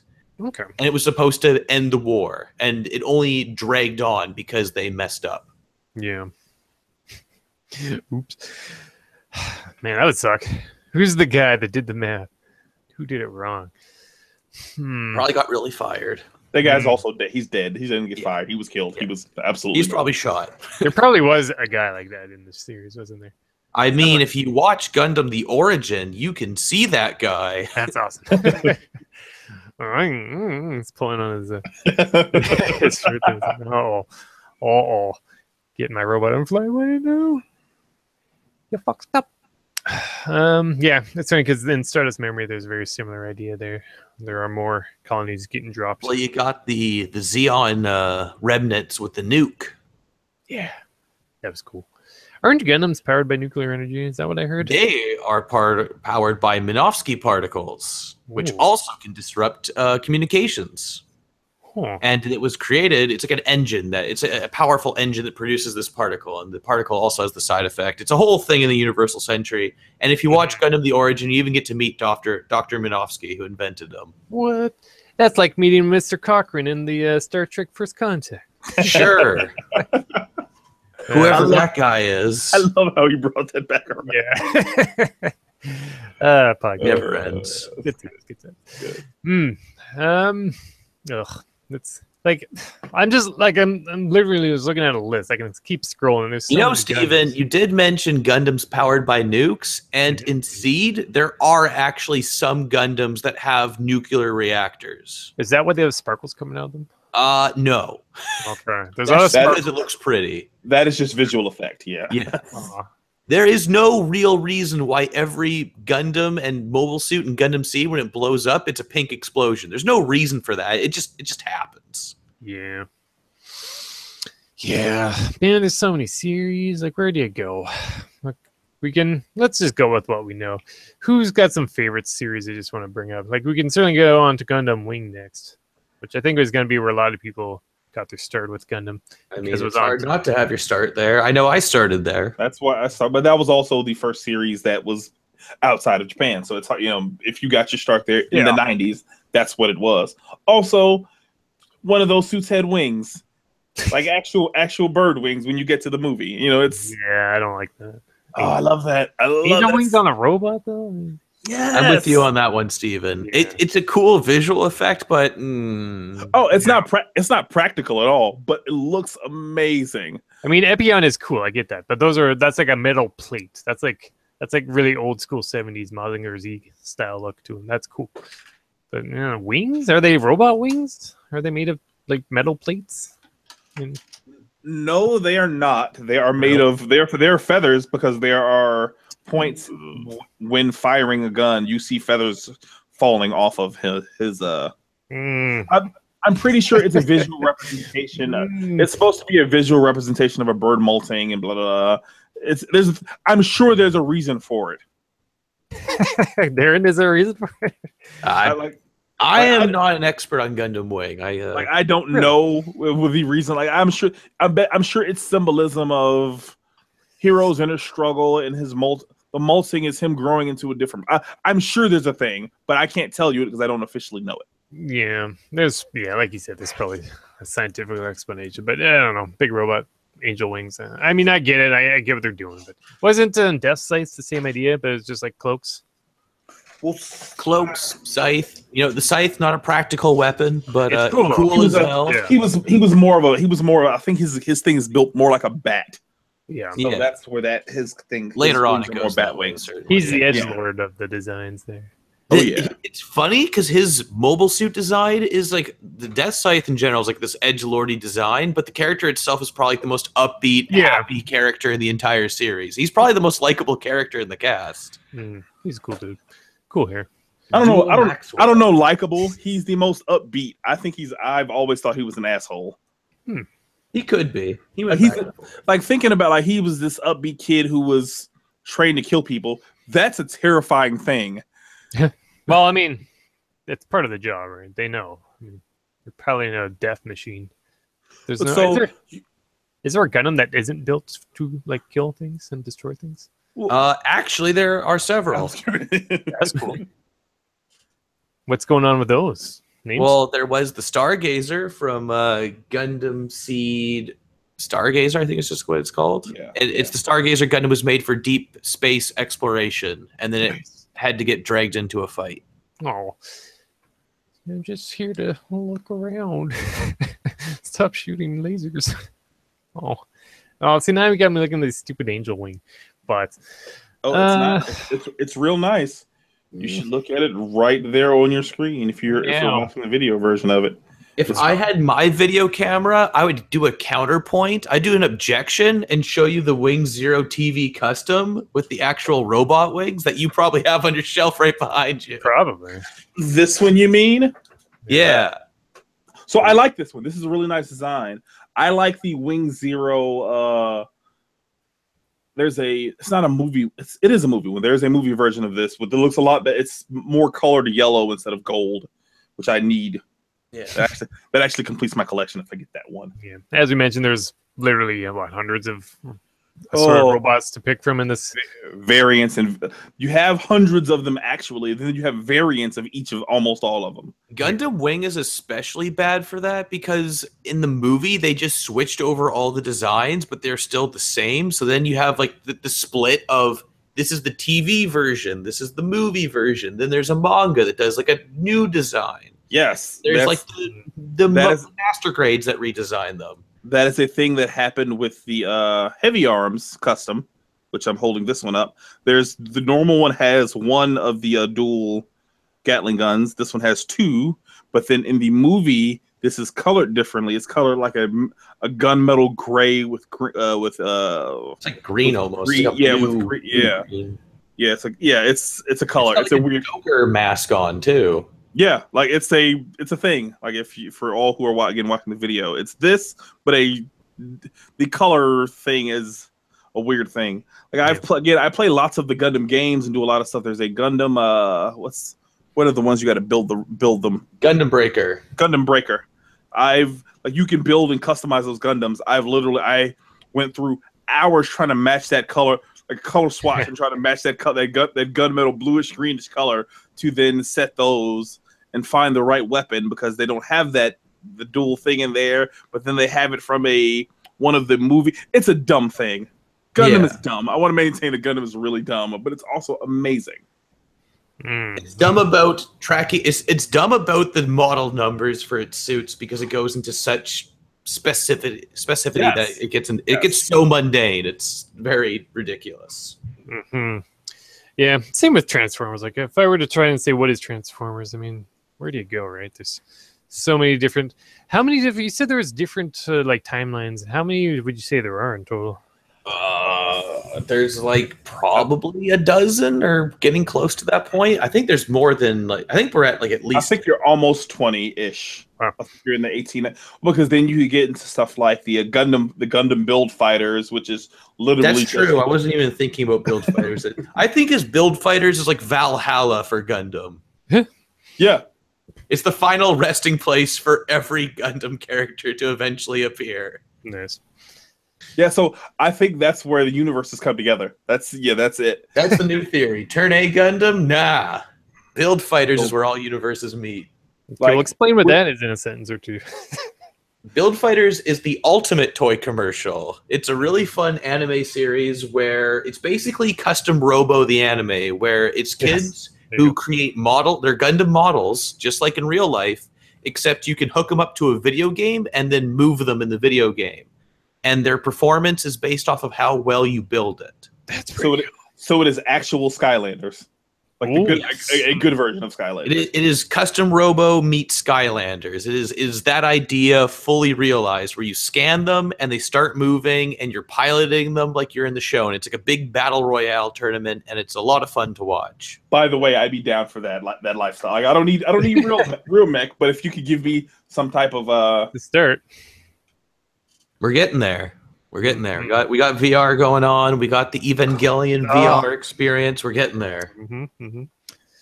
But Build Fighters is a lot of fun, and it's really cool because you get to see a lot of dream matches, like this Gundam versus this Gundam, or this character's suit versus this character's suit. And there's also a lot of cool redesigns there as well. There's even more variations of the Wing Gundam there. Yes, this is actually the funniest thing and we're talking about the Gundam versus game. I don't think we're actually going to get any G Gundam suits. We're going to get the Burning Gundam from Gundam Build Fighters.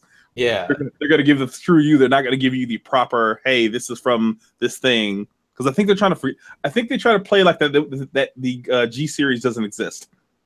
Yeah, it's not popular in Japan. It's not popular in Japan, and but outside of Japan, it's huge. But outside of Japan, you have lots of problems with the localization because of the naming conventions.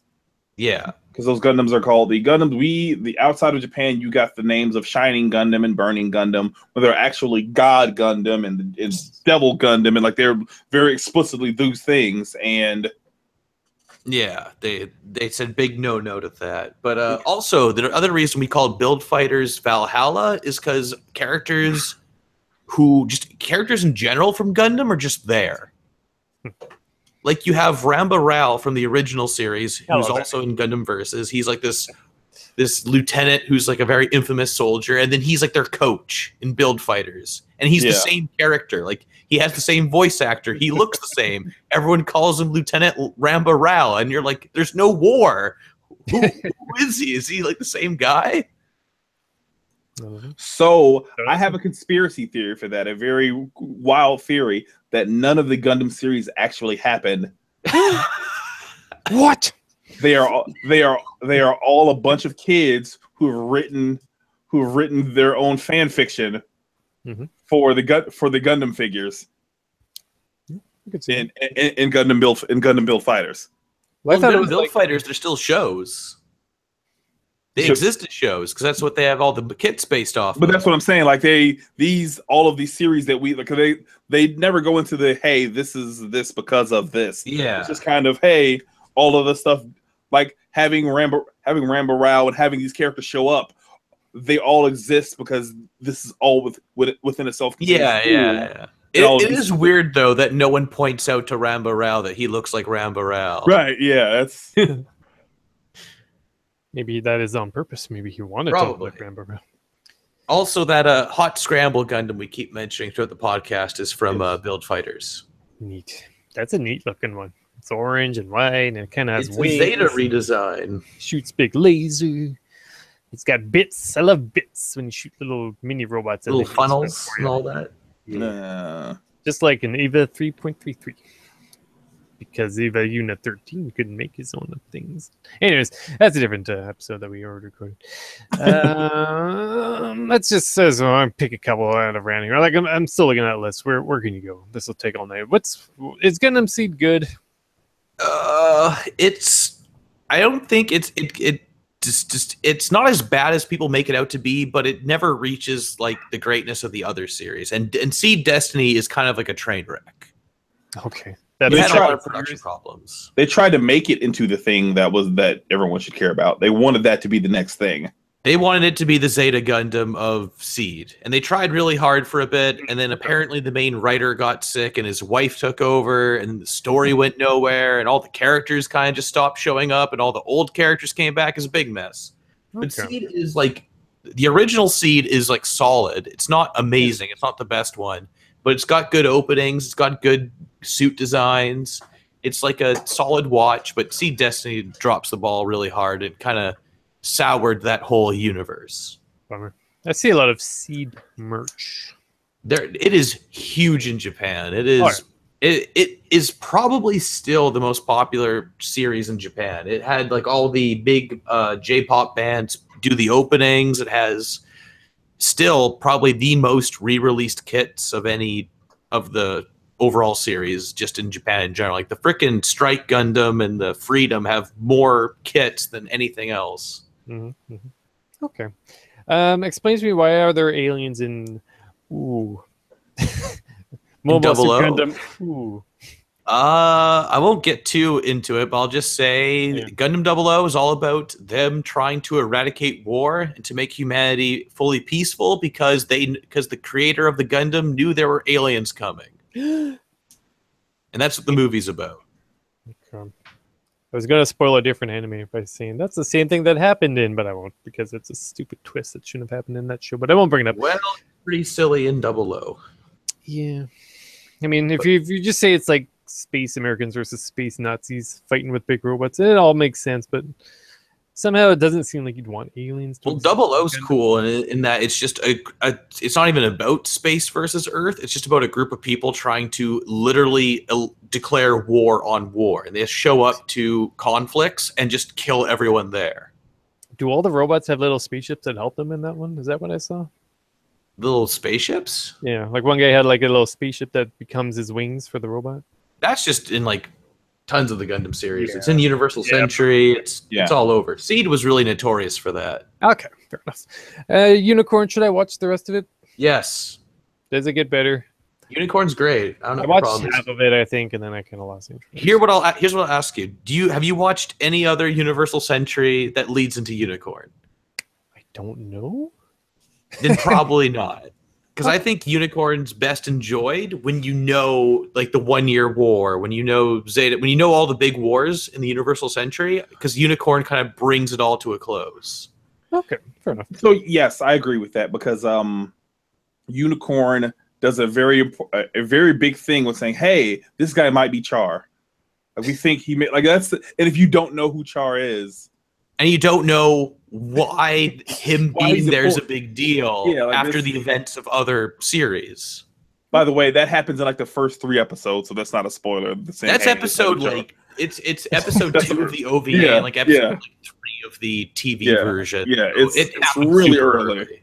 Okay, is it fair to say Char is like the Red Baron? He like, literally is the Red Baron. They literally call him the Red Comet. Like he's yeah. Okay. I want to speed things up for anyone who's like... He's probably like the most important Gundam character ever. Probably. He's super cool. Is Iron-Blooded Orphans worth watching? It's a good watch. You can watch it all for free on YouTube at Gundam Info. Okay. It's got some cool robots. It's got some cool fighting. It kind of has some silly moments, but it's 25 episodes a season, so it's not really a huge investment, and it's overall a good time. I admit Barbados hype is getting to me. It's like the skinny... Barbatos is a very nice design. It is. I don't like his upgraded design as much. It's very samurai. The Lupus is way better. Is it? Then you get the Lupus Rex. Spoilers. Yeah, the wool. Okay. In the game, I mean, let's segue back to the Gundam versus. Let's talk a bit about the game that brought us all together tonight.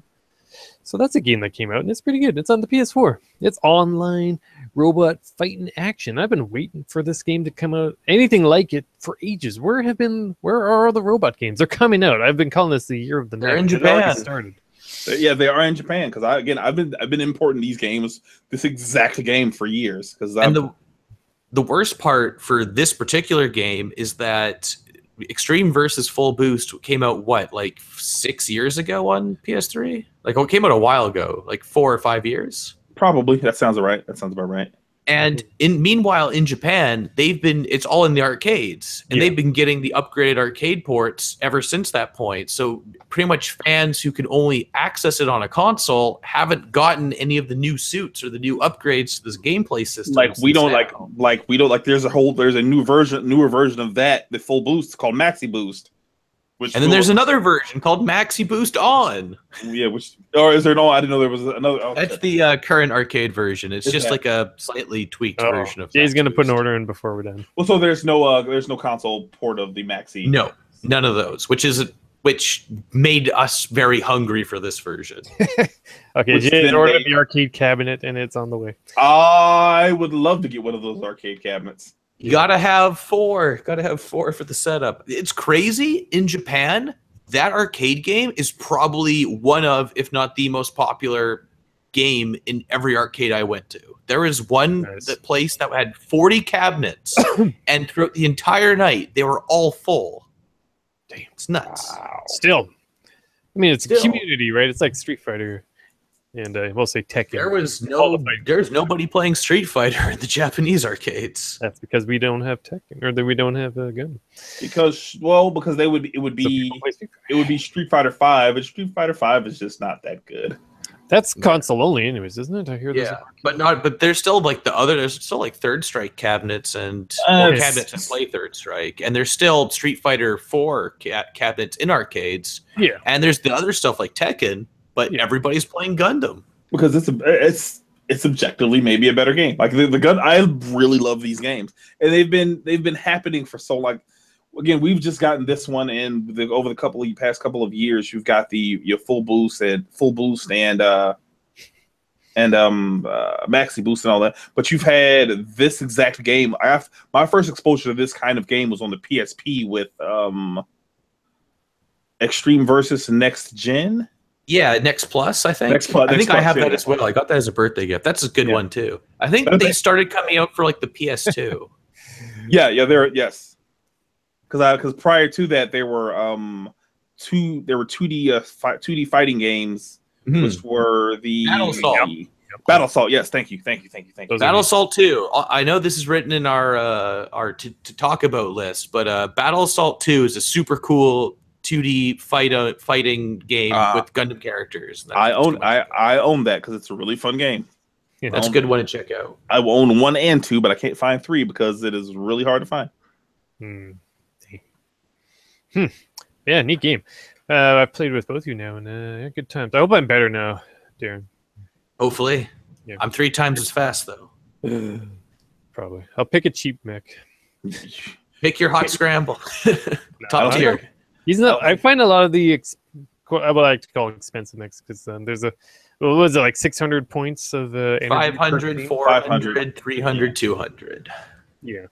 So certain mechs are just deemed not as worthy to be to need this much energy for the team. So it depends on how good. Like you have to be good with that mech. Like Etrian is a 500 point mech, and I think he's worth it, especially if you know how to work with him. He's also he's tiered really high. Like his melee is out of this world. If you get somebody in a combo, they're dead. Yes, is it better than Barbados? He's got pretty good. Yes, his melee is better. Yes, because it's a continuous strike. If you know how to like I was me and Steve played, and I was explaining to him, once you get to him, you kind of just switch directions while attacking, and he'll just keep attacking and keep attacking. And if you do the right things, because there's so many strategies, so many things online I was watching, because there's prior to this game coming out, there was no real tutorial of how to explain how to play it, and the game also doesn't have any. Yeah, it does not. It sort of does, but they're bare minimum. Yeah. So like you don't learn the things like the FUA dash and a lot of other dumb things that I watched like 6 15-minute videos online about, hey, this is how you do this thing, this is how you do that thing. There's a lot of resources out for it right now, so check those out if you're interested. But it's definitely got that fighting game feel to it. Like you can just feel there's so much you can do with each robot, and there's like 100 different characters to pick from, and they're all playing very differently.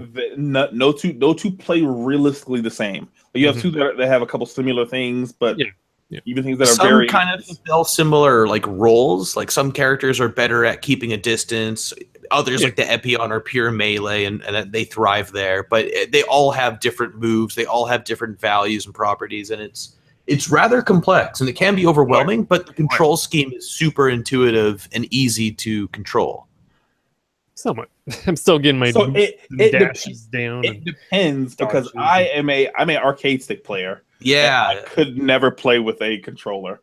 Because going to Japan, I've only played these games on console, and going to Japan and trying to play the arcade version, that was a huge hurdle to overcome, because that's how it's played. Is only with arcade sticks. And that's why I played it with an arcade sticks. I'm like, man, that's the way.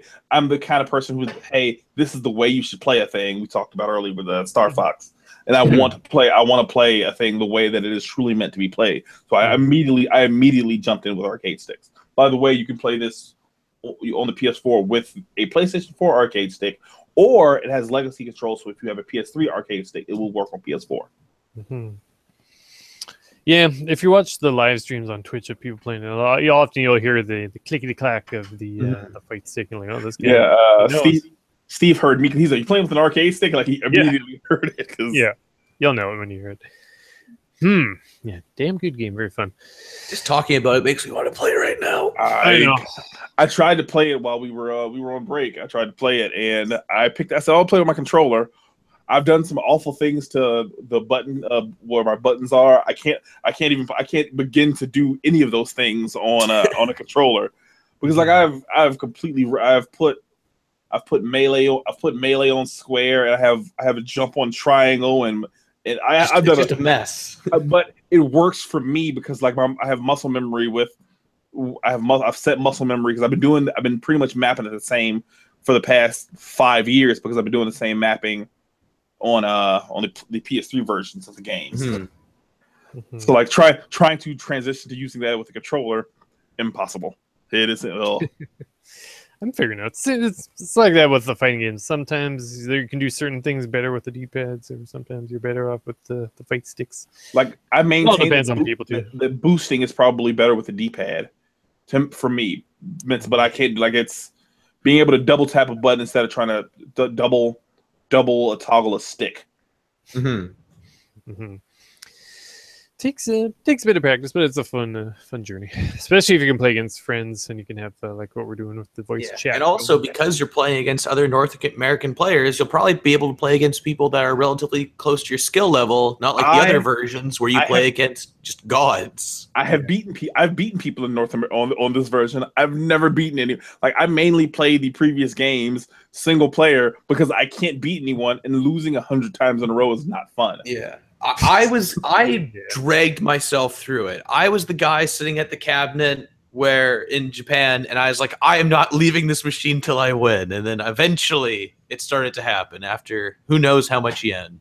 So how much does one play cost? That's the question I have. It depends on where you go. Typically, it's 100 yen per a credit, and 100 yen's like the rough equivalent of $1, depending on your currency at the time. So it's roughly $1, we'll say. Okay, that's not bad. And some places you go to, that's actually great. I maintain it probably should be $5. Well, they got to get you addicted. They got to. So when you're playing for 5 hours, you're there the entire time. Is there any kind of also have some places that you can get 3 plays for $1. So it all depends on where you go. Yeah. That's when it comes down to specific arcades trying to outdo each other with better deals and whatnot. Does that game have any kind of like memory card, like the initial D games or Wang? There is a whole app, and there's an app, there's like a card. There used to be a card, there's an app now, and there's like a whole website, and you can like maintain customization of your UI, you have like the different battle navigators and all that. And you can customize all that, and you can carry it over. But if you're just playing without that, like if you're a foreigner, then you just have the basic one. Okay. It's funny to see how arcade machines have evolved in Japan versus here, where you're lucky to find any arcades at all. I think our town doesn't allow arcades there. I think they're going to bring in rabble rousers and whatnot. At least Vancouver still has some cool arcades. Yeah, fun game. Here in the States, arcades have almost all but died. So... They're not completely out, but they're on their way out. Damn good game. Hopefully you can find some friends to play with if anyone out there is keen to try it. It'd be neat. They should do a demo. Everything should have a demo. Metroid on 3DS should have a demo. Anyone have any favorite Gundams that they just want to give a shout out to? It's hard to pick. We mentioned before. Like 100, when you say Gundam, are you talking about mobile suits or Gundams only? Whichever. So yes, not all mobile suit. All Gundams are mobile suits, but not all mobile suits are Gundams. Oh, that's true. These are okay. Well, mobile suit. Anyone have a favorite or favorites? I'll just throw this out there. The Sinanju from Gundam Unicorn is probably, in my opinion, the most beautiful mobile suit design ever. I think it's the best looking thing to ever come out of Sunrise. And I will, at some point in my life, how do you spell buy it? And build every version of it. Spell that out again? It's SINA. I think it's just JU. It's the Sinan. Just type in Gundam Unicorn and start typing it in. Oh, Sin. I've seen It's what full frontal pilots. I've seen people complain about that one. Yeah, it's pretty. Yeah, he's a really good suit in the game too. Yeah, that's the OP thing. yellow. He was infamous. That's a good look on Mobot. He's got the weird entry plugs that come out of his back. Dual entry system. Oh, the fuel tanks. Okay, is that what those are? Yeah. Okay. Neat. That's a red and black robot, and it's kind of pointy in spots. It looks neat. I really like the design of that. I just like it's like the ultimate version of Char's suits that he uses throughout the series. Nice. Why do you use the gold one so much versus this one? The gold one, I just liked the Hyaku Shiki from Zeta Gundam. I really like that suit design too, just because it's so gaudy. Yeah, and I like that arc that Char has in that series, and that's the suit he uses during Zeta Gundam. So I have that. I also just like the playstyle a lot. Yeah. Although I actually haven't used that in a little bit playing the game. I've branched out quite a bit. Good for you. Who you liking these days? I maxed out the Exia Gundam from 00, which for Gundam designs is top tier. The Gundam Exia is really cool. It's a nice design, very sleek.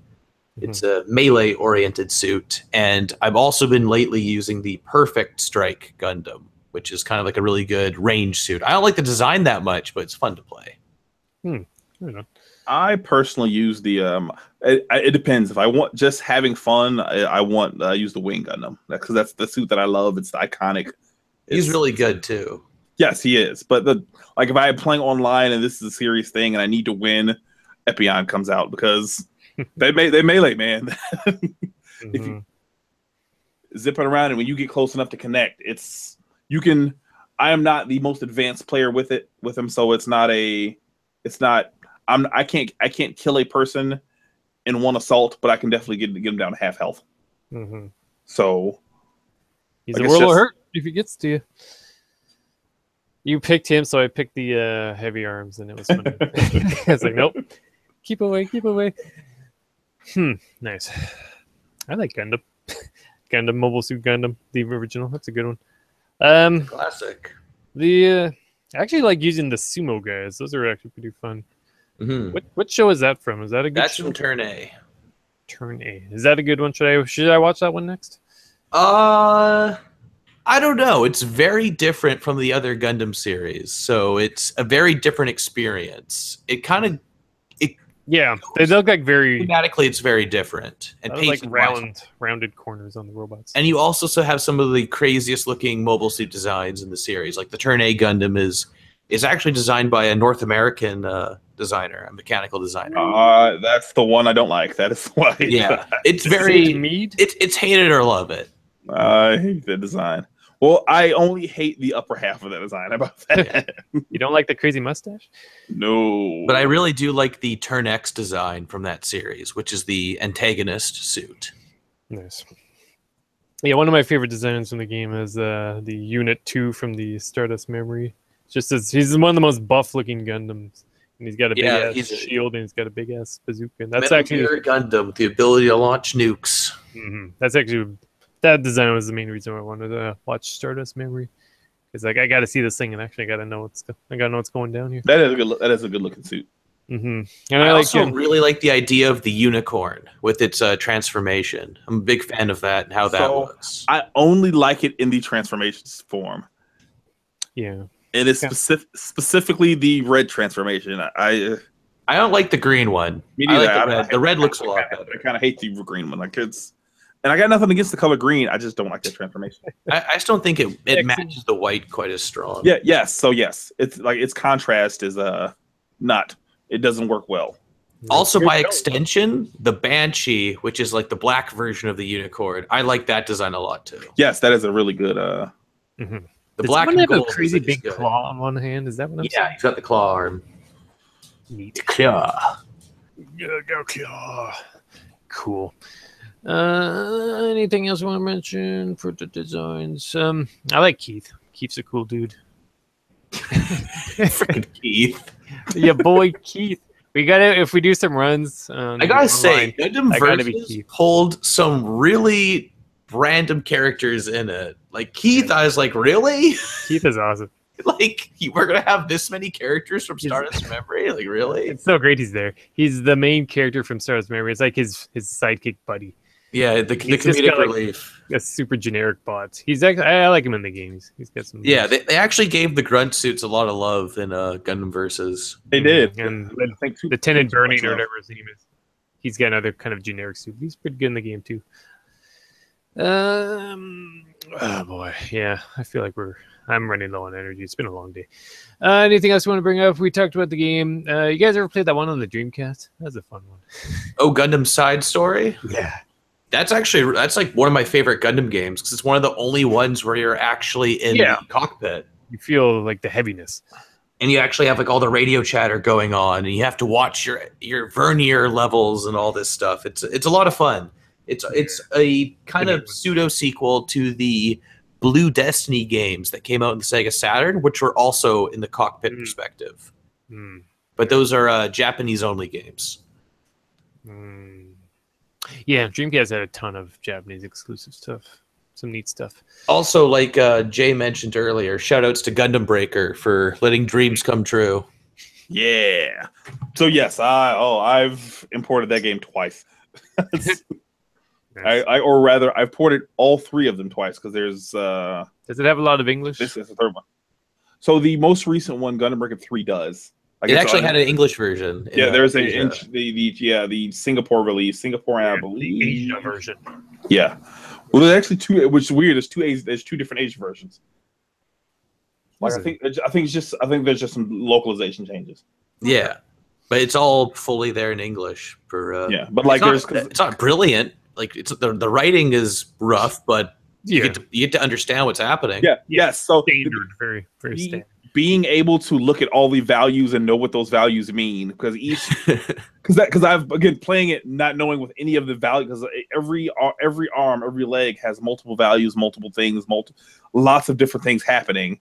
And if you don't understand the language that it is written in, it is really hard to know what these points mean, what these points were. Like I spent lots of time playing that game and taking my smartphone out and using the Google Translate app, holding up the screen, taking pictures, and scrubbing over with my finger, so I could know what I was doing.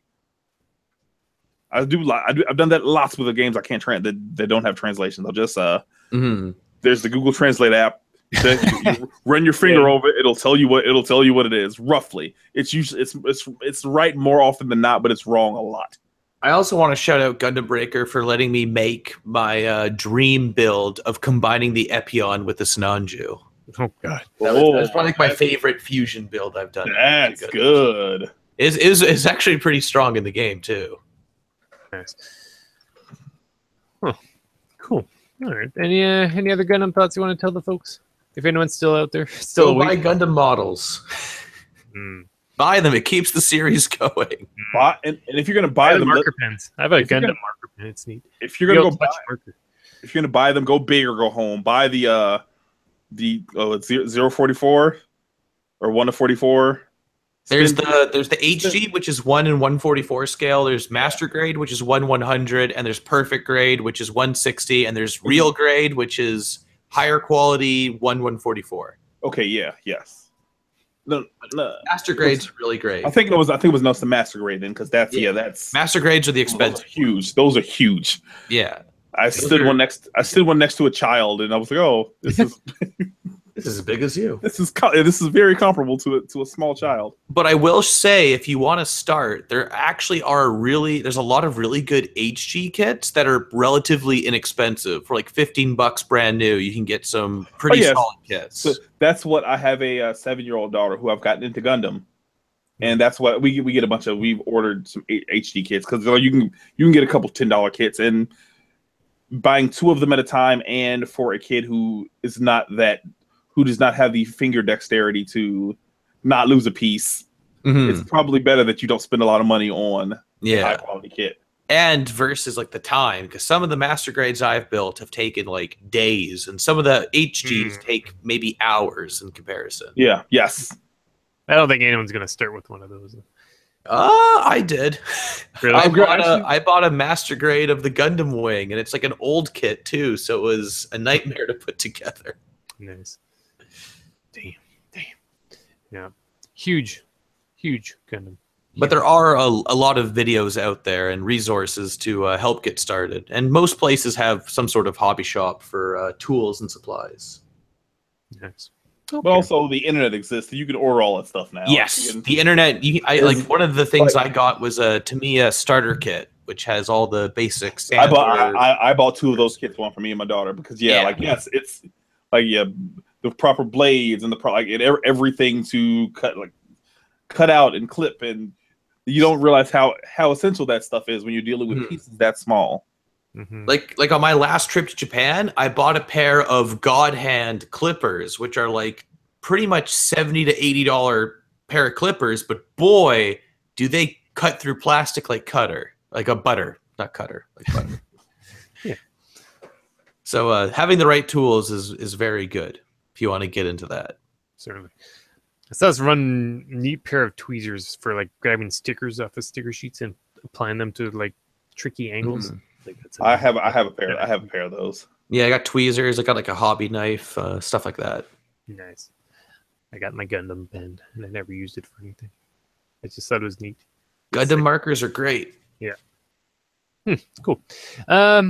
Char's counterattack, is that good for people if they just want to see like an hour and a half or 2 hours? Probably not, because there's backstory that you need for that. You lose the whole point of Char's counterattack is to put a finale in Amuro and Char's rivalry from the original series, and I think you lose like you could watch it and enjoy it, but you lose a lot of the value if you don't know their history. Fair enough.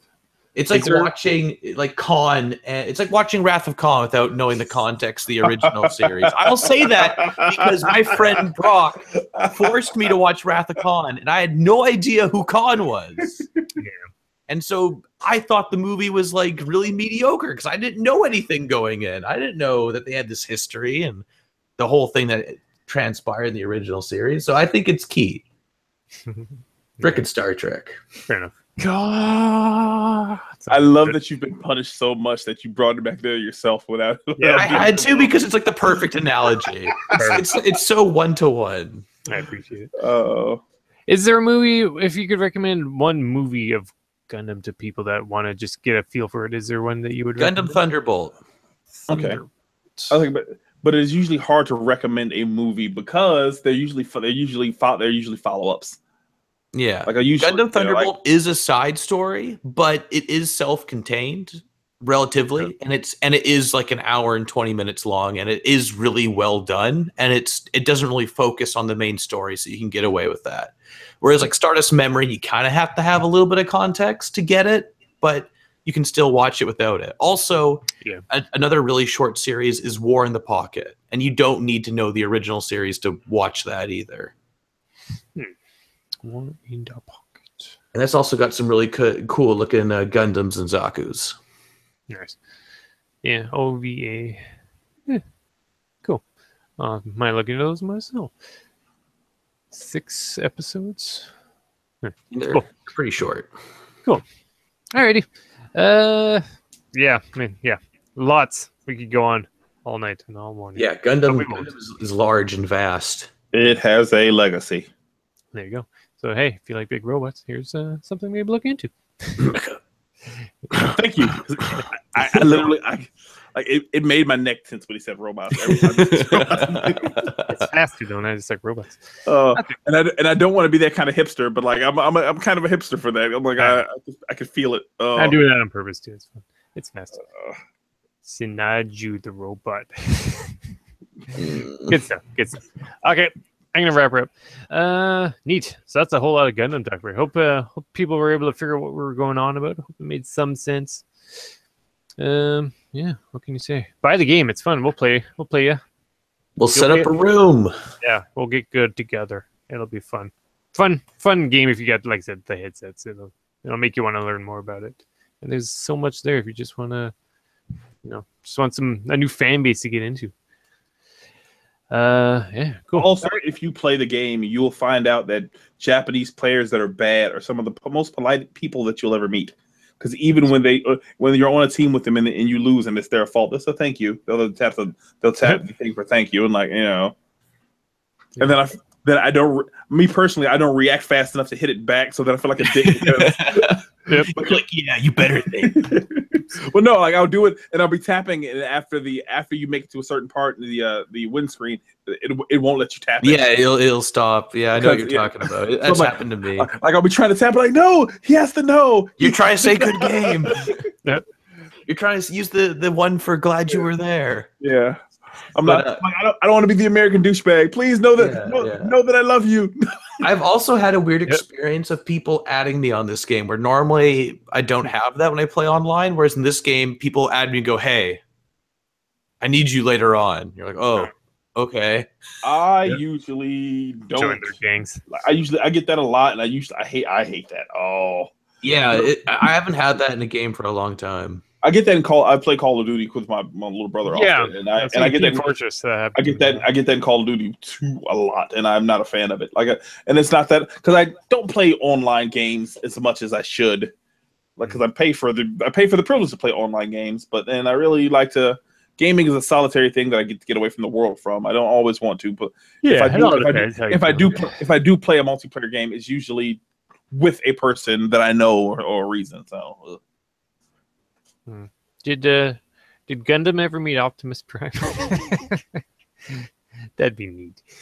No, I want that crossover. Me and Megatron killed each other, so there's never time. No, he came back. He was cool. Okay, cool. All right, let's shut her down. Looking forward. Hey, anyone looking forward to anything, Darren? I'm looking forward to an overly expensive exclusive Gundam kit I bought as a graduation gift for myself. I bought the Gundam Estrella. It's a P Bandai exclusive. It's a limited release. Nice. And it's based off a kit that's normally like $30 to $40, and I had to pay like a bit more than double that to get it. Nice, yeah. So, I mean, like I call it the HYPECAST because I want the topics be based on things that the guests I find are interested in. This is definitely something along those lines. So thanks for being here. Gundam is probably like my favorite overarching anime series. Like I love it. I love the games. I love the model kits. I love the shows. Like it's my go-to thing. Nice. Yeah, like much like with this Gundam versus game. Like I'm just scratching the surface. There's so much more. I got to get good at Gundam. Yeah. Also, a lot of the attacks and animations are references to things that happen in the show. Yeah, very true. What's his name? Uramaki's guy, like the main character from Stardust Memory. His super is like one of those scenes right out of one of the last episodes of the series. Amuro's super move is the last shooting, which is the last shot the Gundam ever shoots. Yeah, that's cool. Is the head falling off? Is that what that looks like? The head is coming off. The head's off. Yeah, that's the battle where the Gundam gets destroyed. That's awesome. Cool. Yeah, that game. Cool fight. So much just like fan moments. Just like, that's awesome. That's awesome. That's awesome too.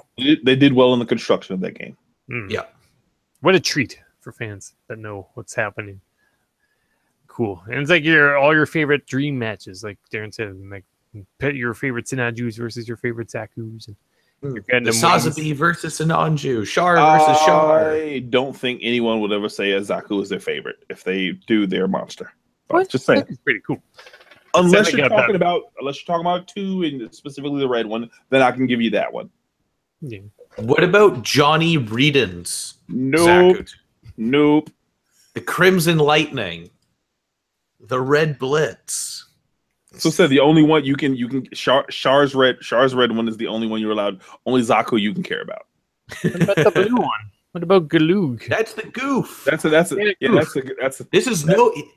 the original show, he says this is no Zaku boy, no Zaku.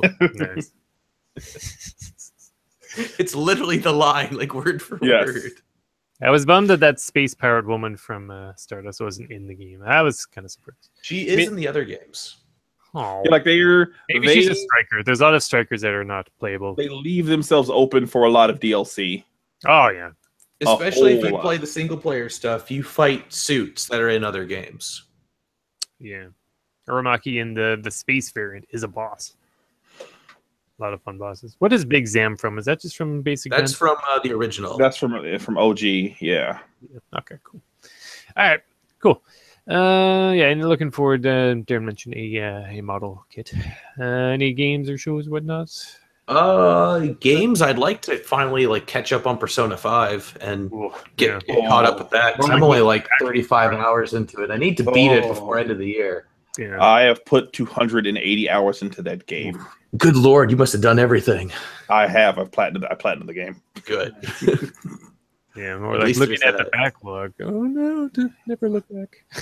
Like I had like 3 200-hour plus games this year, and this year's not been kind to me. No, this year's been a madhouse. But I do need to go back to stuff like Metroid: Samus Returns. I need to go back and play Nier Automata. Like, there's a lot of really great games that I just didn't get to play because they came out at the same time as other games. Plus, there's like the onslaught of the holiday releases, like Mario Odyssey and whatnot. So I think 2017 is a lot to look forward to. You're the mech. It already started. All right, and once again, if the folks want to find your own podcast or your YouTube channels or your Twitters, where could they find those? Generally speaking, if you just type into Google the Gaming Pilgrimage, you'll probably find my YouTube, and from there you can get access to our SoundCloud, which will give you the Gaming Pilgrimage podcast, but that is available on most podcast platforms like iTunes, Podbean. There's a bunch of obscure ones it gets pushed to as well. So if you just type in the Gaming Pilgrimage podcast, you should find it. And if you need any updates on either the podcast or my channel or my Twitch, check me out at Twitter, which is over at Gaming Pilgrim. And that is it for my plug. Thanks for having me, Steven. Mm-hmm. Thank you for filling our discussion with Gundam goodness. God, spread the word. Mm-hmm. And Jay, how is it? Are you looking forward to anything? I'm sure everything, really. Yes, everything. I'm mostly everything. I buy every Switch game. Buy every yes. Every Switch game you're looking forward to. Oh, so many games. Like it's just a mess. I currently have I think 81 Switch games. These are full releases, no demos. And that's not a small feat. There's maybe that's not a small feat. There's maybe 12 games. I counted the other day. I think there's 12 games that I don't own. Dang. Why? Because I'm like I even started buying Japanese games. I bought there's this game with a penguin. I can't remember the name. It's Penguin Wars? Penguin yes. That is actually it. That's a long running franchise. This one's the remake of the original game. Yes. I love it. It exists again. But yeah, I'm looking forward to just games. I'm looking forward to getting my new YouTube channel up and started with a new show. Nice. And profit margins. So we already have the YouTube channel. I just haven't started putting content up yet because we still have to iron out a lot of technical things about how we are going to stream from we're going to record from 2 locations and put everything together in a neat looking package because I'm all about things looking nice. Nice. Very good. And on the Twitters, where can they find you there? Find me at Making a Profit. Profit spelled like a teacher of sorts. PROPHET. Mm-hmm. You can also find me on the Dollar TV everything. Dollar TV on Twitter. Dollar TV on YouTube. Dollar TV everywhere. I believe you even have an Instagram. I don't think I've ever posted anything to it, but I know I have one because I've tried to corner the market. Perfect. Excellent. Well, thank you as well for being here tonight. And of course, I'm Steven. Thank you for listening to this latest episode of the CAPMAX HYPECAST. I hope it made sense. I know I let the reins go. Well, with Gundam, there's a lot to discuss. We let the hype flow free. I feel like we missed so much, actually. Dude, there's abundance to talk about. Once again, just scratching the surface bed. I mean, I could have gone all night. Like we did an Evangelion episode not too long ago, and that was 2, wasn't it? 2 yeah, episodes. like there you go. Like this could easily be a multi. I'm sure there's Gundam podcasts. I know there's Transformers podcasts, and there's always there is a Gundam podcast, but I wasn't huge on it. Really? Yeah, it was. I don't know. It was kind of like a mech podcast in general, but I don't know. I didn't really. It didn't sit well with me. Nice. Wasn't my cup of tea. I think people come to Gundams for a lot of different things, so it's hard to pinpoint everybody's single interest. Oh yeah. Well, like we were saying, like model kits versus action figures versus. I have a Gundam plushie. So there you go. There's something for everyone.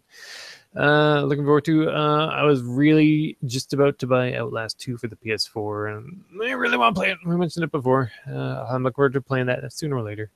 When I picked up Gundam Versus, I also picked up another game for the PS4 called The Girl and the Robot. It's the deluxe edition. It has a soundtrack. I think it's an actual CD soundtrack. So looking forward to opening that at some point. But I'm also playing the Gundam right now, as you might have figured by now. Toy show coming up this Sunday, so I'm looking forward to that. That might cost a couple bucks. And Nier Automata, I don't own it, but I've borrowed the disc a few times, so I'm certainly looking forward to playing more of that. Great music. It's Android with big booty. That booty dough. I think we mentioned that in the last episode. There's more to see and do in there, definitely. As a black man, I approve of that booty. Yoko Taro knows how to sell games. Yeah, I think we all enjoyed the hype the internet created around that. I know he did. Yeah. I was a fan. You sold that game completely. Sneaky. Probably. Cuphead, I hear there's a digital or a physical collector's edition coming out. I might want to look into picking that up. I haven't got the digital yet. I barely use my Xbox these days, but I'm glad there's at least one game that's an exclusive for Xbox right now. Not a lot else. It's all mostly just games that are on all three consoles. Not Switch, I mean like PC. Power of the Primes, just to talk toys for a moment. That's the latest line of Transformers coming out after Titan's Return, which is wrapping up right now. So I'm definitely looking forward to seeing that. I'm worried though, because there's talk of another price hike. It might just be the Americans catching up to our Canadian price hike, which sucked, but it really fucked over the movie bot toy line. And by the way, Darren, did you just see movie line toys when you were in that one toy shop that you took a picture of? Was it mostly there was a couple places that were okay with it, but it's not as, you have to go to kind of like the more specialized hobby shops to find some of the good bots. Okay, like was there Toys R Us's? Did you see Toys R Us's? Not in Japan, but I didn't really look for specifically something like that, because there's a lot of big chain department stores that have that type of stuff. Okay. Yeah, because there's like the Titans Return line should be there as well, but they've got a cool Japanese version where all the paint jobs are better, because we kind of got ghetto bots compared to what they did. And also Toys R Us is going bankrupt, so they might not be. Yeah, they still get cool exclusives though. So yeah, that'll be out probably by Christmas time. Let's be real, everything comes out for Christmas, so in a month or two. And speaking of Gundam toys, the NX Edge figures are inexpensive, chibi, but still, pretty articulated figures. And I want to pick up one of those. I want to see if those are worth investing money in. I'm hoping I'll find one or two at the toy show. Do you have any of those, Darren or Jay? I have a similar one to that I got in Japan, but still it still requires like assembly. I'm not sure what the line is, but it's similar to that, where it's like super cheap, like $4 to $5. Mm-hmm.